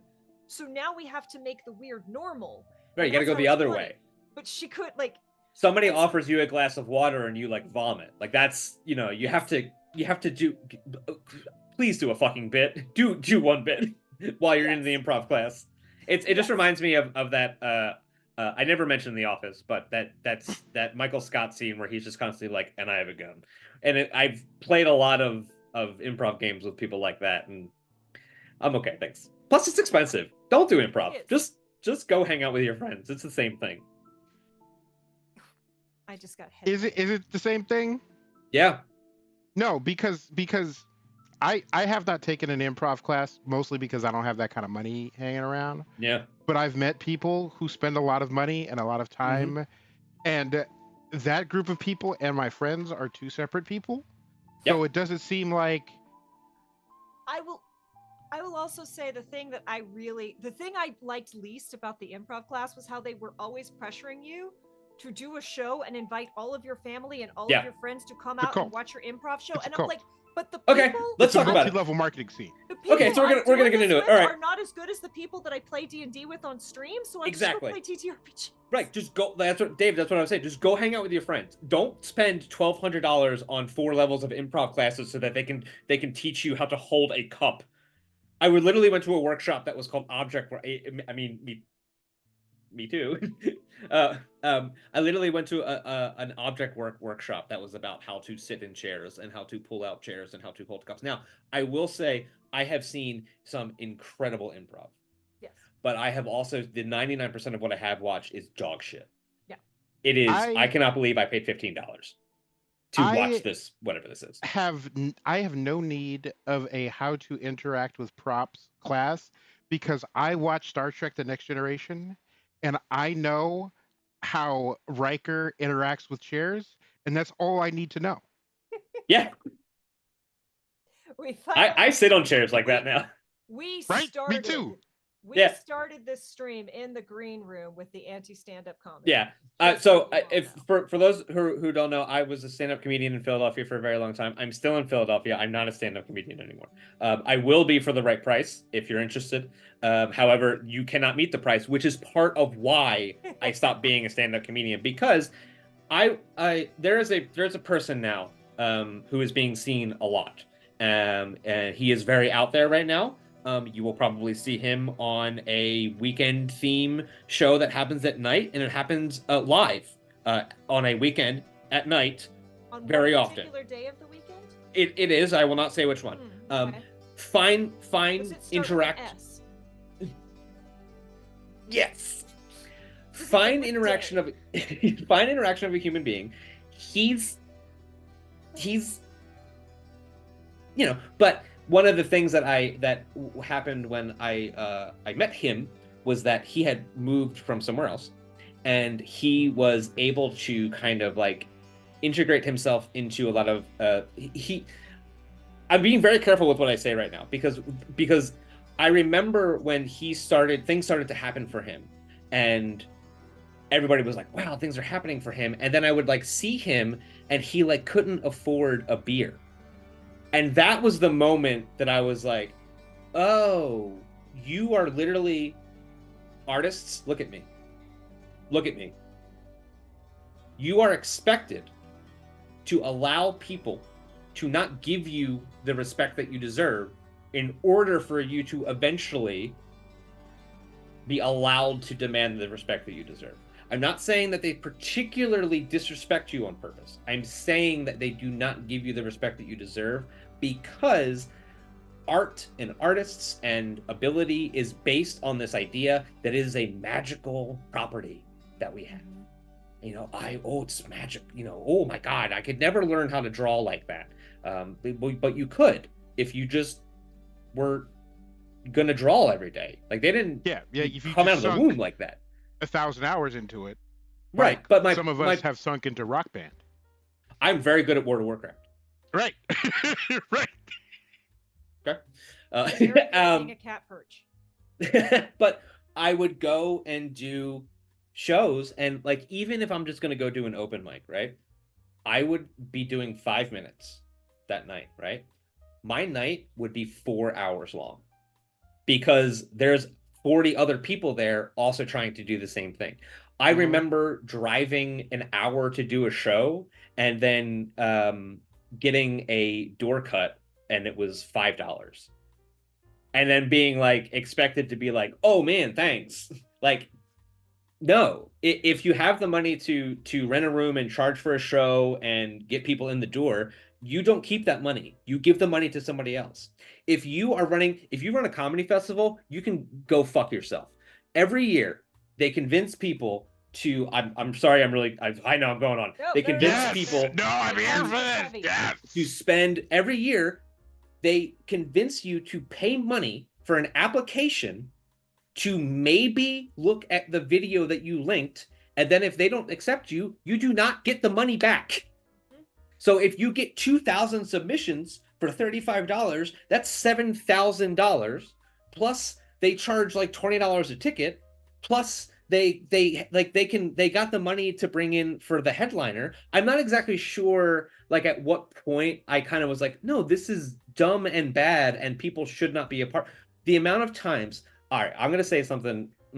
I have seen recently, I've seen a couple of Kickstarters, and I wasn't gonna say it the first time, but I've now seen 2 of them where they are offering a reward tier that if you pay them money, they will publish your writing as part of the Kickstarter. Gross. And I cannot tell you how many times I've been told, hey, if you sell 15 tickets, you can perform at the show. That's not how that works. Now, I understand gaining skill. I understand, not being good at it, and you kind of have to work your way up through, because nobody has the stand-up skill. You have to work at it. Like that's just how it is. Even if you're charismatic and funny and can write good, no matter how funny you think you are, you will bomb on stage. Get up there, and in 5 minutes, it is 60 seconds times 5. You'll be like, "What am I doing? Why am I here? And why is no one laughing?" Yes. Oh man. If you have Dropout TV, go look up the best of Grant Shaming and watch his stand-up. It is stand-up is so funny. Is this amazing thing that a bunch of white men convince themselves that they are not allowed to be happy. They are not allowed. Truly. And the way that has manifested itself is that anybody who's worth their salt is also expected to not be happy. And it's not necessarily a them inflicting it on everybody. It's just that the way that the business is made and the way that most projects are right now with gig work and freelancing and all that is that the only way to make it profitable is to pay 95% of the people less than what you're paying to do something else, to paying the main guy. So unfortunately, there is very little space between doing it for a very long time to get good at it and then suddenly realizing that you have so much further to go until you're actually allowed to like ask for money or like ask people to, I don't know, maybe start the show on time or get paid up front. That's if you're gonna do a show, get paid up front. The audacity to ask to get paid up front.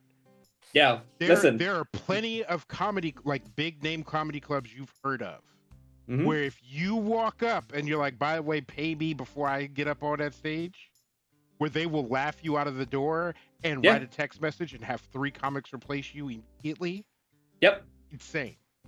Yep. I mean, it got to the point where I was like, hey man, like, I don't know what else you want from me. I did all I showed up at the places you asked me.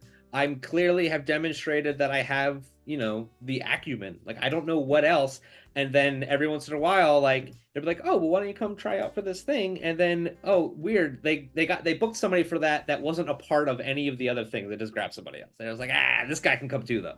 And so it has this very, I'm not entirely sure how we've convinced ourselves, but I'm also, just to be clear, I'm also not sure at what point you go from being an open mic comedian to somebody who deserves $100 for 20 minutes. Like a lot of like, because eventually you start to get to this, because we're in America, we're paid by the hour. That's how it works. But when you're, if you're only going to do 20 minutes, you're not going to get a headliner rate, and you're not going to get somebody to pay for your travel. So, you're kind of constantly stuck in this no man's land of spending your own money to spend more money to perform to not get paid. Yeah.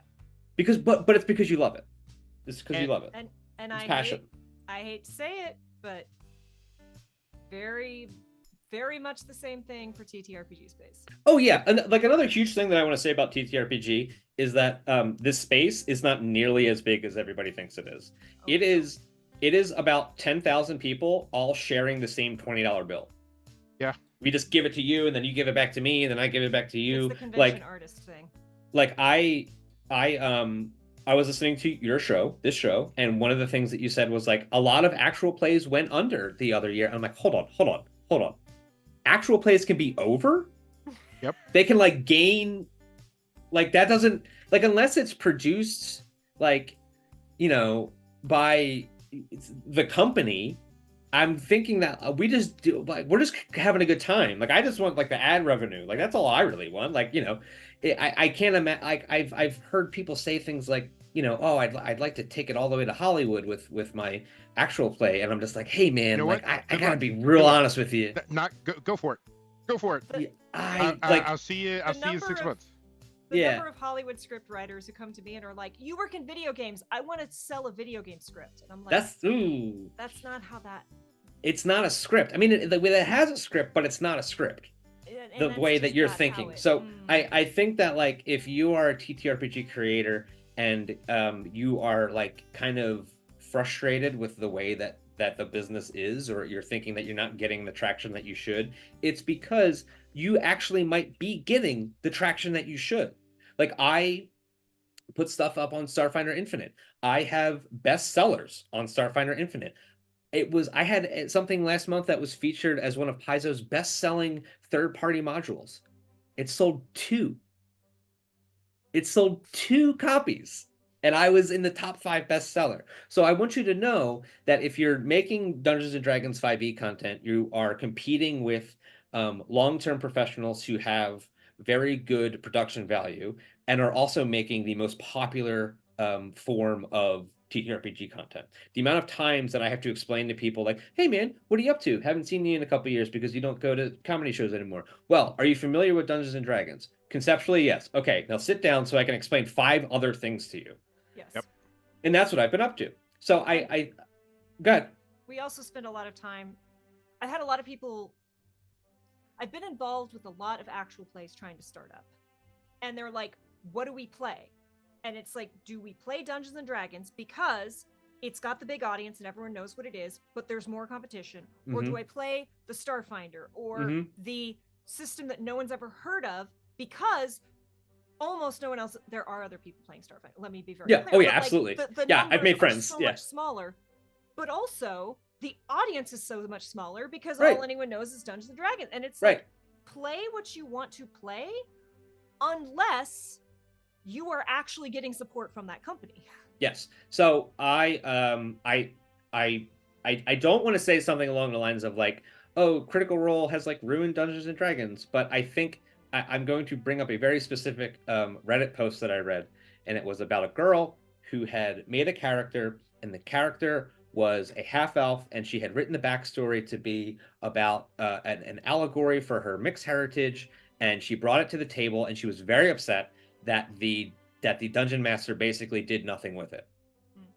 And it was just like, hey man, like you gotta understand that like even like in the actual play scene, Critical Role and Dungeons and Dragons is dominating. So it is attracting a lot of these other, people who are interested in it, but they don't really understand like what Dungeons and Dragons is. And the layover from that is that even if you are gaining like views on your things or you're getting a lot of followers and doing your stuff, it still might not be for the right reasons. It might just be a bunch of bots. It might just be cat retweets. There was a thing that happened a year or 2 years ago where a very TikTok popular content creator felt like her character had been used by someone in Critical Role. This gets even more complicated because she was very white. Her character was dark-skinned, not black, but dark-skinned. And she felt like this character, the name, it was when Exandria Unlimited came out. And she was like, I play a warlock whose name is Opal. There was a warlock named Opal in Exandria Unlimited. It was played by Amy Carrera, who is a woman of color. So her character was dark-skinned, and this very white girl is like, this is reverse racism. They've stolen from me.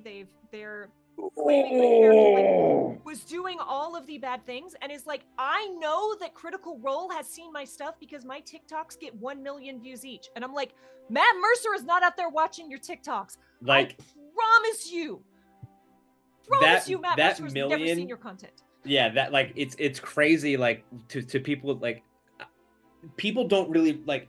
We just said people think that the TTRPG scene is bigger than it is, or they think it's big. It's actually much smaller. But what's crazy is that the rest of the world is actually gigantic, and there are billions of people who also like. There is not one account for every person. Also, like, so that million view could be like the same person just kind of flipping through it back and forth 3 times. Yeah. So then you multiply that by 2 billion people, however many TikTok accounts there are, there's no way that you can say like, oh, it's got 1 million views. That fucking Biden's seen it. I know Biden's seen it. I heard him mention it. He coughed, and that's what my character does. My character coughs. And I've had to explain to people, and this is true for actual plays, this is true for video games, this is true for all of the streaming. There is a hierarchy triangle. And we hate to say this, right? Because especially like, you do a Starfinder game, I play in a Starfinder game. We are not competing against each other. No. Right? That is not, if you're like, I'm going to have the best actual play of this thing and everyone else is my enemy, you are not going to make it in space. But there is a hierarchy triangle, right? And Critical Role is the tippiest top. And then you think, okay, then there's Dimension 20, and then there's, when Black Dice said, then there's these other bigger ones. The distance between Critical Role and Dimension 20, even though Dimension 20 is wildly successful, is still a huge gap. Yeah. And then the gap from the bigger known ones from down to, it is massive. It is huge. It is not like here and then here. It is like here and then it is like, and that sounds very mean, but this is also true. Like, I think it's something ridiculous. Like 85% of streamers on Twitch do not make any money. No. Like, they don't even, like, they're not even affiliate, right? And those who do make it, it is, the gaps are massive, and that's just a reality of it. So the majority of people on Twitch are streaming to themselves. Even more people who are streamers, because there are like a dozen platforms out there, are streaming to themselves. Yes. Yeah. What was I going to say? I lost it. Oh, no. This is what drives, I didn't join it, but I was invited to join an actual play where they had 6 people in the cast, and they were like, look, our last episodes, we had like 2 viewers. And they're like, there are 6 of you in the cast. Right. You should have 6 viewers. Why aren't you all open? Right. And it's like, it's almost sad. But at the same time, like, if you have a choice between, well, am I going to watch this Starfinder show with 6 people or this Starfinder show with literally 0 viewers? I'm going to watch the one, because if I'm going to chat, that's the whole point.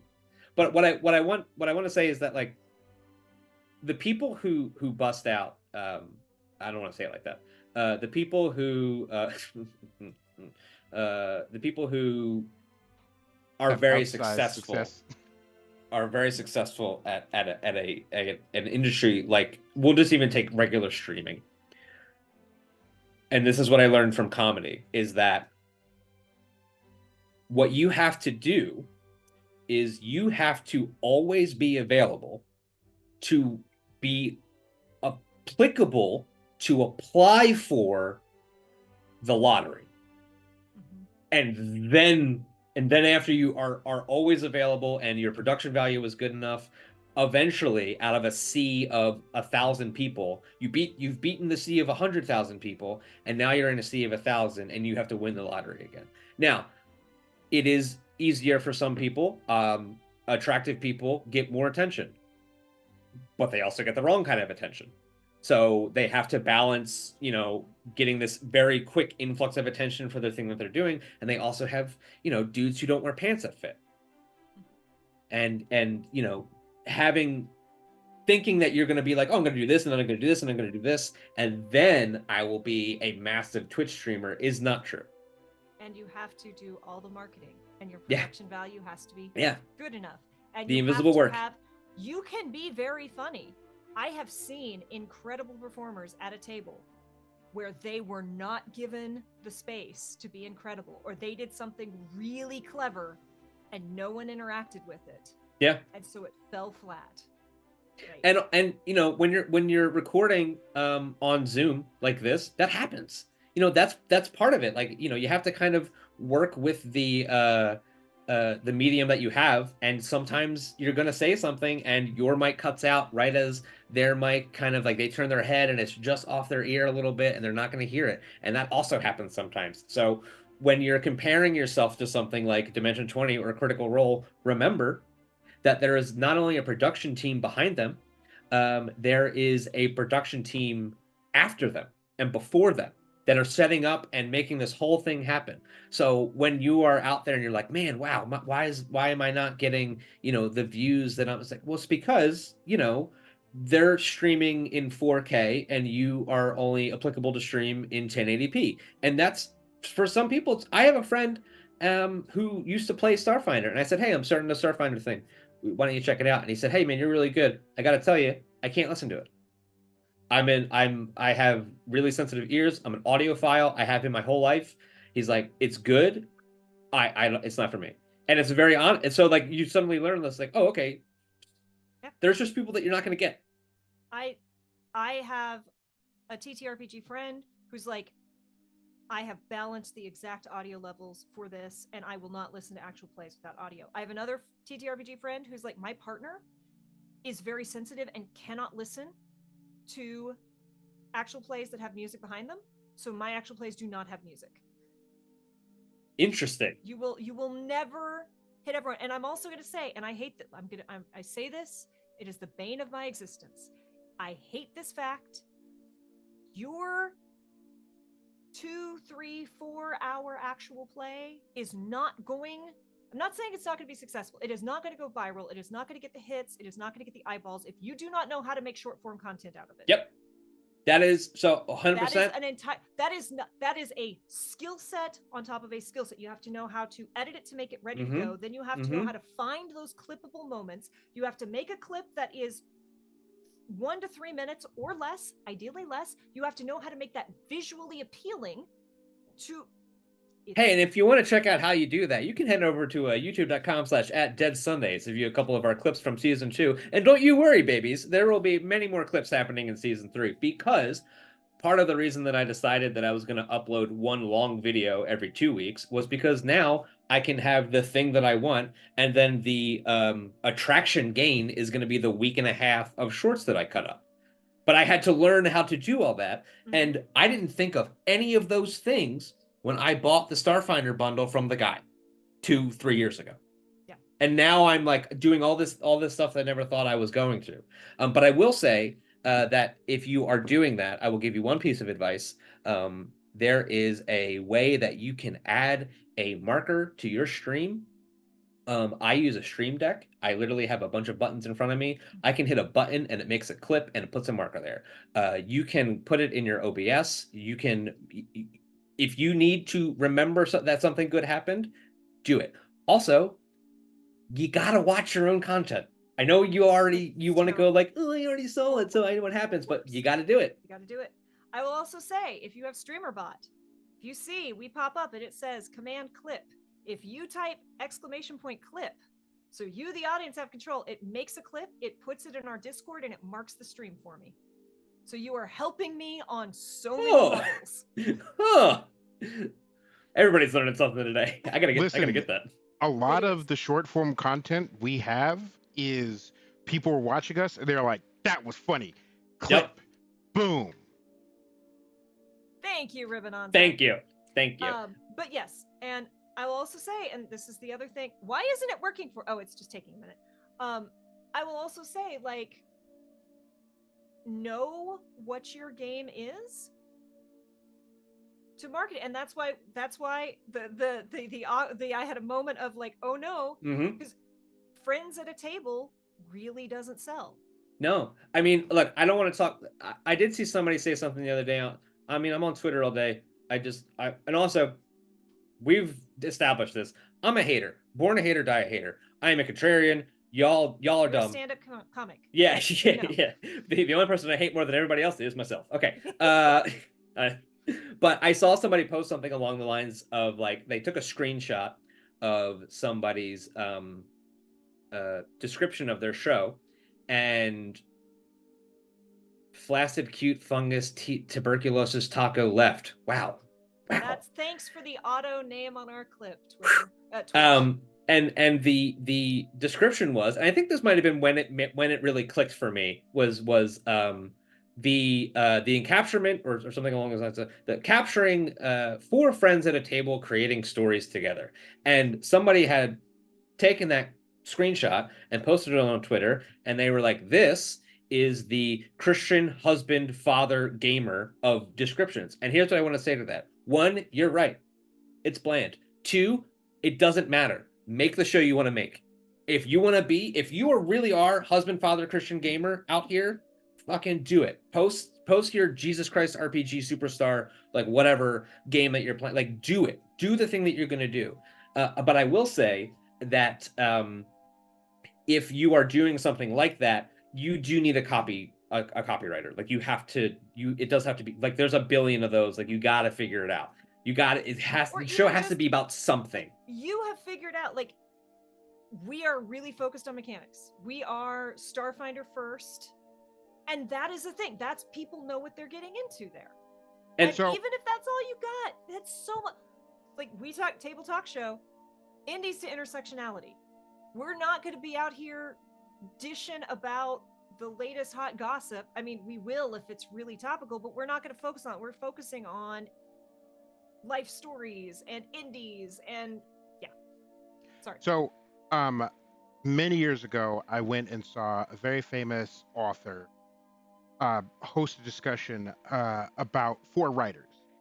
And I watched this man for like 40 minutes straight die inside, because every aspiring writer there are no stupid questions, but there are common ones. They were all wrong-headed questions. And I don't remember what I asked him, but there was this like look of relief on his face where he's like, oh, a question about writing that is actually relevant that I can answer. But the one that I remember that finished him, that was the finishing move in Mortal Kombat, was they were like, hey, so you're putting out this property on such and such. What sort of market research did you do to see what was cool, what was popular? Like, was it like vampires and stuff? Like, did you know this thing was coming? And he looked at them and he was like,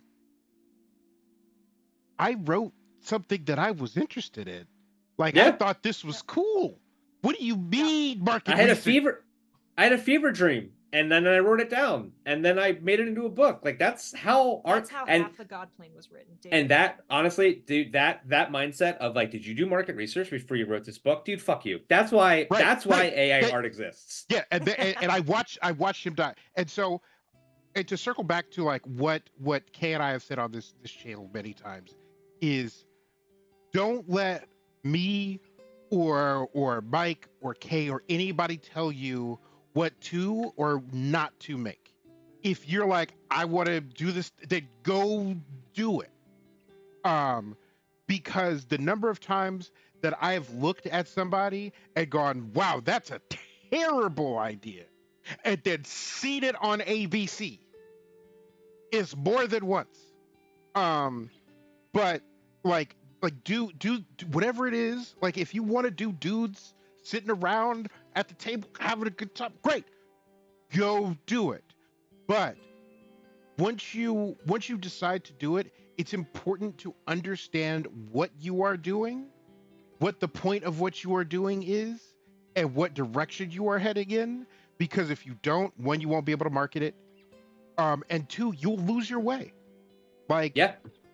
But importantly, I did not figure that out until 3 months ago, and I had been at it for 2.5 years. Yeah. So sometimes you don't sometimes you don't do your market research. So you should do a little bit of market research, just a little bit.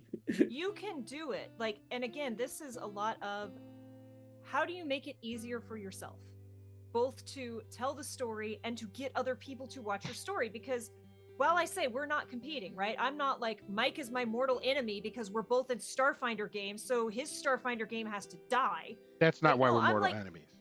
I want it's for a different reason. Right. Yeah. I want Mike's Starfinder actual play to go really, really well so that more people will go, Starfinder seems cool. I want to listen to more, or I want to run an actual play, and then maybe I can be on it. Right? Mike like, knows. That's and it's somebody earlier, I think that Jason said earlier in the chat, that said a lot of the people who run actual plays don't watch actual plays. And that's probably true. I mean, for the first year that I did it, I didn't really get the concept. I liked doing it, so I kept doing it, but it took me until over the summer I discovered formerly Southern Tomfoolery, Strange Table Fellows, who did a run of the Skitter Saga on their YouTube channel, and that was fantastic. And then that's how I found out about them. So now I'm like, oh my god, I have so much, which I'm not going to go through it all, but I was like, oh, okay, this isn't the character roleplay focused thing that I've been seeing. This is more about Starfinder. This is a thing I want to watch. And then over the next, like, and then hearing you and then playing Baldur's Gate, like all those things, just like, oh yeah, I just like Starfinder and am a guy who needs people to pay attention to him. I was gonna say, so Emergency Power, we played that. We were recording it well before they did theirs, so we had several in the bank using all the pre-gen characters. I played Panacea, and then Southern Tomfooleries came out, and it was like doing my head in, because I'm like, that's not what Nako's like. I mean, it's not what Nako's like, but it's not the Nako that I know. Right. Yeah. It was, and they're great. Like, don't get me wrong. I'm not saying that they were. No, I get it. But it was just like, I'm so confused. But that is like the only other actual play that I watch. I do pop in to other live Starfinder things to see what they're doing. Sometimes I pop in to be like, hey, you're stuck on that role. I know that role, so here I am. Actually, I had this really odd experience at PAX. I was playing in a Starfinder Society game, and I had this great GM. His name was Idaho. He gave me this amazing pin after we were done. It like blew my mind. But like we were fighting, and he's like, "Okay, well, you're gonna take a penalty for shooting into melee," and I didn't say anything. And then we went on a break real quick, and I just kind of leaned in, and I was like, "Hey, that's actually not a thing." And he's like, what? I'm like, yeah, that there is no penalty for shooting into melee. It's just cover. So like then like after that, he would say stuff and then look at me, and I was like, oh my god, no, I don't like. I felt like such a nerd. Like I felt like a nerd to be like, actually, teacher, they changed it in the American version. Her name was actually Aerith. Right. Oh my god. I'm 65. Yeah, I think by any name, she got what she deserved. Anyway, continue. Yes. I think, Jason, it depends on the person. Because for me, like, I am a nerd for Taliesin. I love Taliesin. I love our executive goth, right? I love how private he is about his personal life and how open he is in TTRPGs. And I have been like, I will watch anything that Taliesin is on. And I'm that person who I will find a personality and I will follow them. And I'm not even watching Critical Role Campaign 3 right now. It didn't grab me, right? And I love everyone at that table, and Campaign 3 didn't do it for me. I fell off so hard. I still have my Ashton. Is that the one where they were a bunch of white guys going into tombs?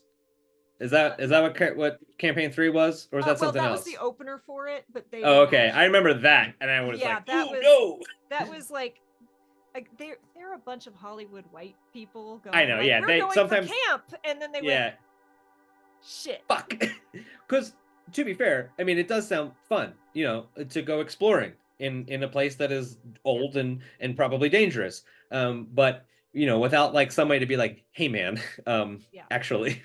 I think, and again, I know they do have sensitivity consultants, and they probably had a sensitivity person who went, "Yeah, that's fine," and then it went out, and everyone went, and they literally, the first reaction for them was like, "It's camp." Oh, it's camp because of white people. Yeah. Like, and it happens. So again, and we've said this before, you will make mistakes. Oh, you got it. On your stream. You will do things and someone will say that's not cool, or that hurt my feels, or that like isn't okay. And it is on you to be the good person and say, and not just go like, well, screw you, go away, but to go, I didn't know that, or I didn't think of that.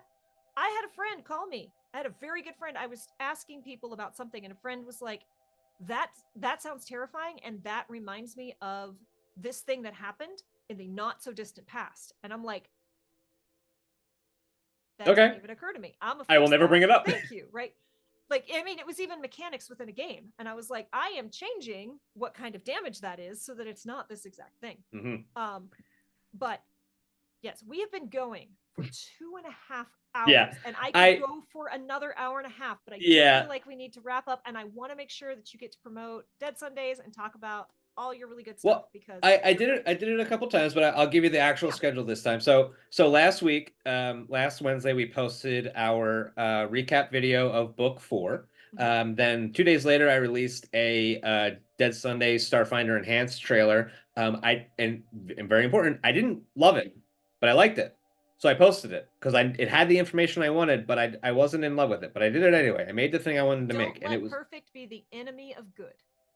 Let it be the example, and we can only get so close. And then I posted that. That's going to live on that page, and if you ever need to convince somebody that they should play Starfinder or want to learn about Starfinder, you can give them that video. And then Sunday we recorded episode 1 of Dead Sundays Enhanced. It's about 2.5, 3 hours. It is going to be posted tomorrow. I have to render it right now. After we record, I do an intro and an outro just to kind of give it a framing device and remind everybody that this is a game, and this is where we are, and you don't have to know and what we're doing and stuff. And then Sunday we'll have episode 2, which will be posted on Wednesday, and then we'll be every other Wednesday, including so it'll be first and third Sundays, including any fifth Sundays that fall in the month. But if it falls on a fifth Sunday, I might have something a little spicy, little special. I've been sitting on this game. I didn't even tell my crew about this, but I've been sitting on this game called Convictor Drive, and it is about it is the oh my God, it's like Power Rangers, Kamen Rider, superhero anime, mech suits, like trauma. It's very, very good. I kickstarted it a while ago, and it's fantastic. So I'm gonna do it in Starfinder. Maybe it depends on how it works out. But that's what our show is going to be. It's going to be every other week, a 3-hour session of Starfinder. In between is going to be all the shorts that we cut up, all the best moments that you can tell all your friends about this new show. You can be like cool and be like the first one that heard about it. It's very cool. And then on the Twitch channel, it's the same thing, but I am going to try to put more content. I'm going to try to go live more, but I say that every year and then I never do because it's hard.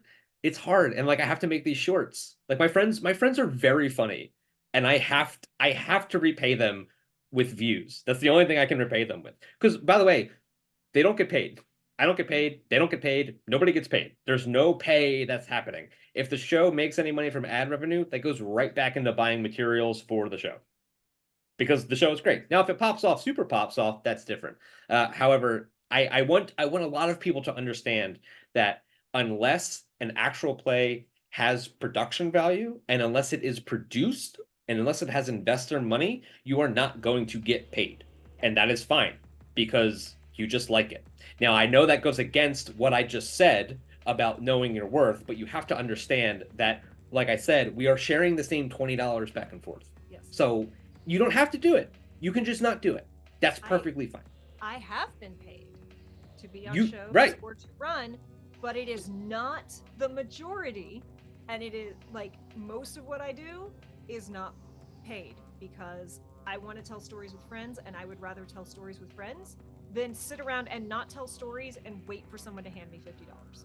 Yes. That is. I think making sure that you're doing something that you want to do is very important. Because you can spend a long time doing something that you don't want to do, or feeling that you have to do certain things in order to get the thing that you do want to do, and then eventually one day you wake up and you're like, oh well, I've been keeping myself miserable on purpose. I don't know anything about that. As we say, it is not true in a TTRPG, but when it comes to playing TTRPGs, disengaging is a free action. Do it if you're not having fun. Yeah, you can always just not do it. Yeah, But that's all I got. And here's the other thing. We live in a capitalistic hellscape, and so many of the things that we do ostensibly for fun, we have to monetize. And it's okay to do something creative that not everybody's gonna see, that's not gonna turn a profit. Like, I'm learning how to play the guitar. Will I ever go to an open mic and play guitar and launch my music career? Absolutely not. Will I ever have a SoundCloud? Only if I am rapping about goblins. We can do that. I'm from Philadelphia. We can do that. Oh my god. Canvas will help. Yeah, that just got real dark. But like, you know, I write things that I don't show other people, in addition to the things that I write that I only send to Kay because I need Kay to hurt me. But it's okay to do things that don't generate revenue, and I feel like it's important to say that out loud to other people who are creatives and aspiring creatives. It's okay to just do the thing because you want to do the thing because it's fun. And Like all the time you spend putting together a puzzle is not time wasted. No.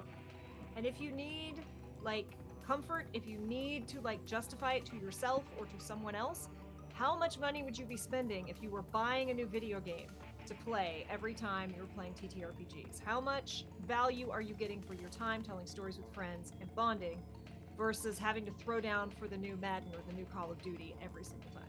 Hey, I'm still playing Madden, Call of Duty. Why are you calling me out like that? That's rude. Yeah, hold on. Listen, they update the roster every year. It's a different game. Okay, it's not the same game. Look, you can be thrown down for the Overwatch 2 Battle Pass, or you can be playing. Absolutely not. I would never. I have morals. He says, playing the Blizzard Activision, the other Blizzard Activision game. I would never do that to myself. I've done it. Just hit me with the kidney shots. I am sad. It's like the you have dark vision, you can be normal. Yeah. Right?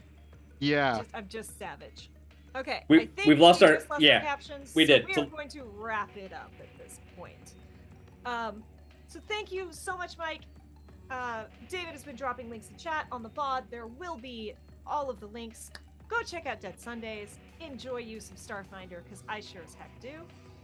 I'm Kay. I've been one of your co-hosts. You can find me here on every Tuesday doing this. Thursdays and Fridays, David and I play Baldur's Gate 3, so Mike can't scoff at us. Saturdays, come by at noon Eastern for Body and Soul. It is incredible. I am in no way involved with it. And then Saturday evenings at 8 p.m. Eastern, come find me for the next 3 weeks playing Emerald Templars, where I will be playing a centaur. We don't have another hour to talk about centaur accessibility. We should. I am surprised that D'Angelo let me play centaur, because they come at level 1 with 2 extra feats. Boo! And some people think that they should get paid for this. David, who the heck is you? What the heck has we been doing here? Hi, I am in pain. Hi, I'm David. This is the Chaotic Wholesome Presents Table Talk Show, featuring someone who was smart enough to get out of stand-up comedy. But We talk about TTRPG stuff, how to be a better player, how to be a better GM, how to be a better person, all with a focus on intersectionality and inclusivity, so that everybody can have a good time. And with that, who we gonna rate? Let's see who we got. Who we... Q is on Live from the Apocalypse. That might Oh yeah, let's go do that. Yeah. So thank you all. Have a great evening. Thank you for spending so much time with us. Mike, we cannot thank you enough.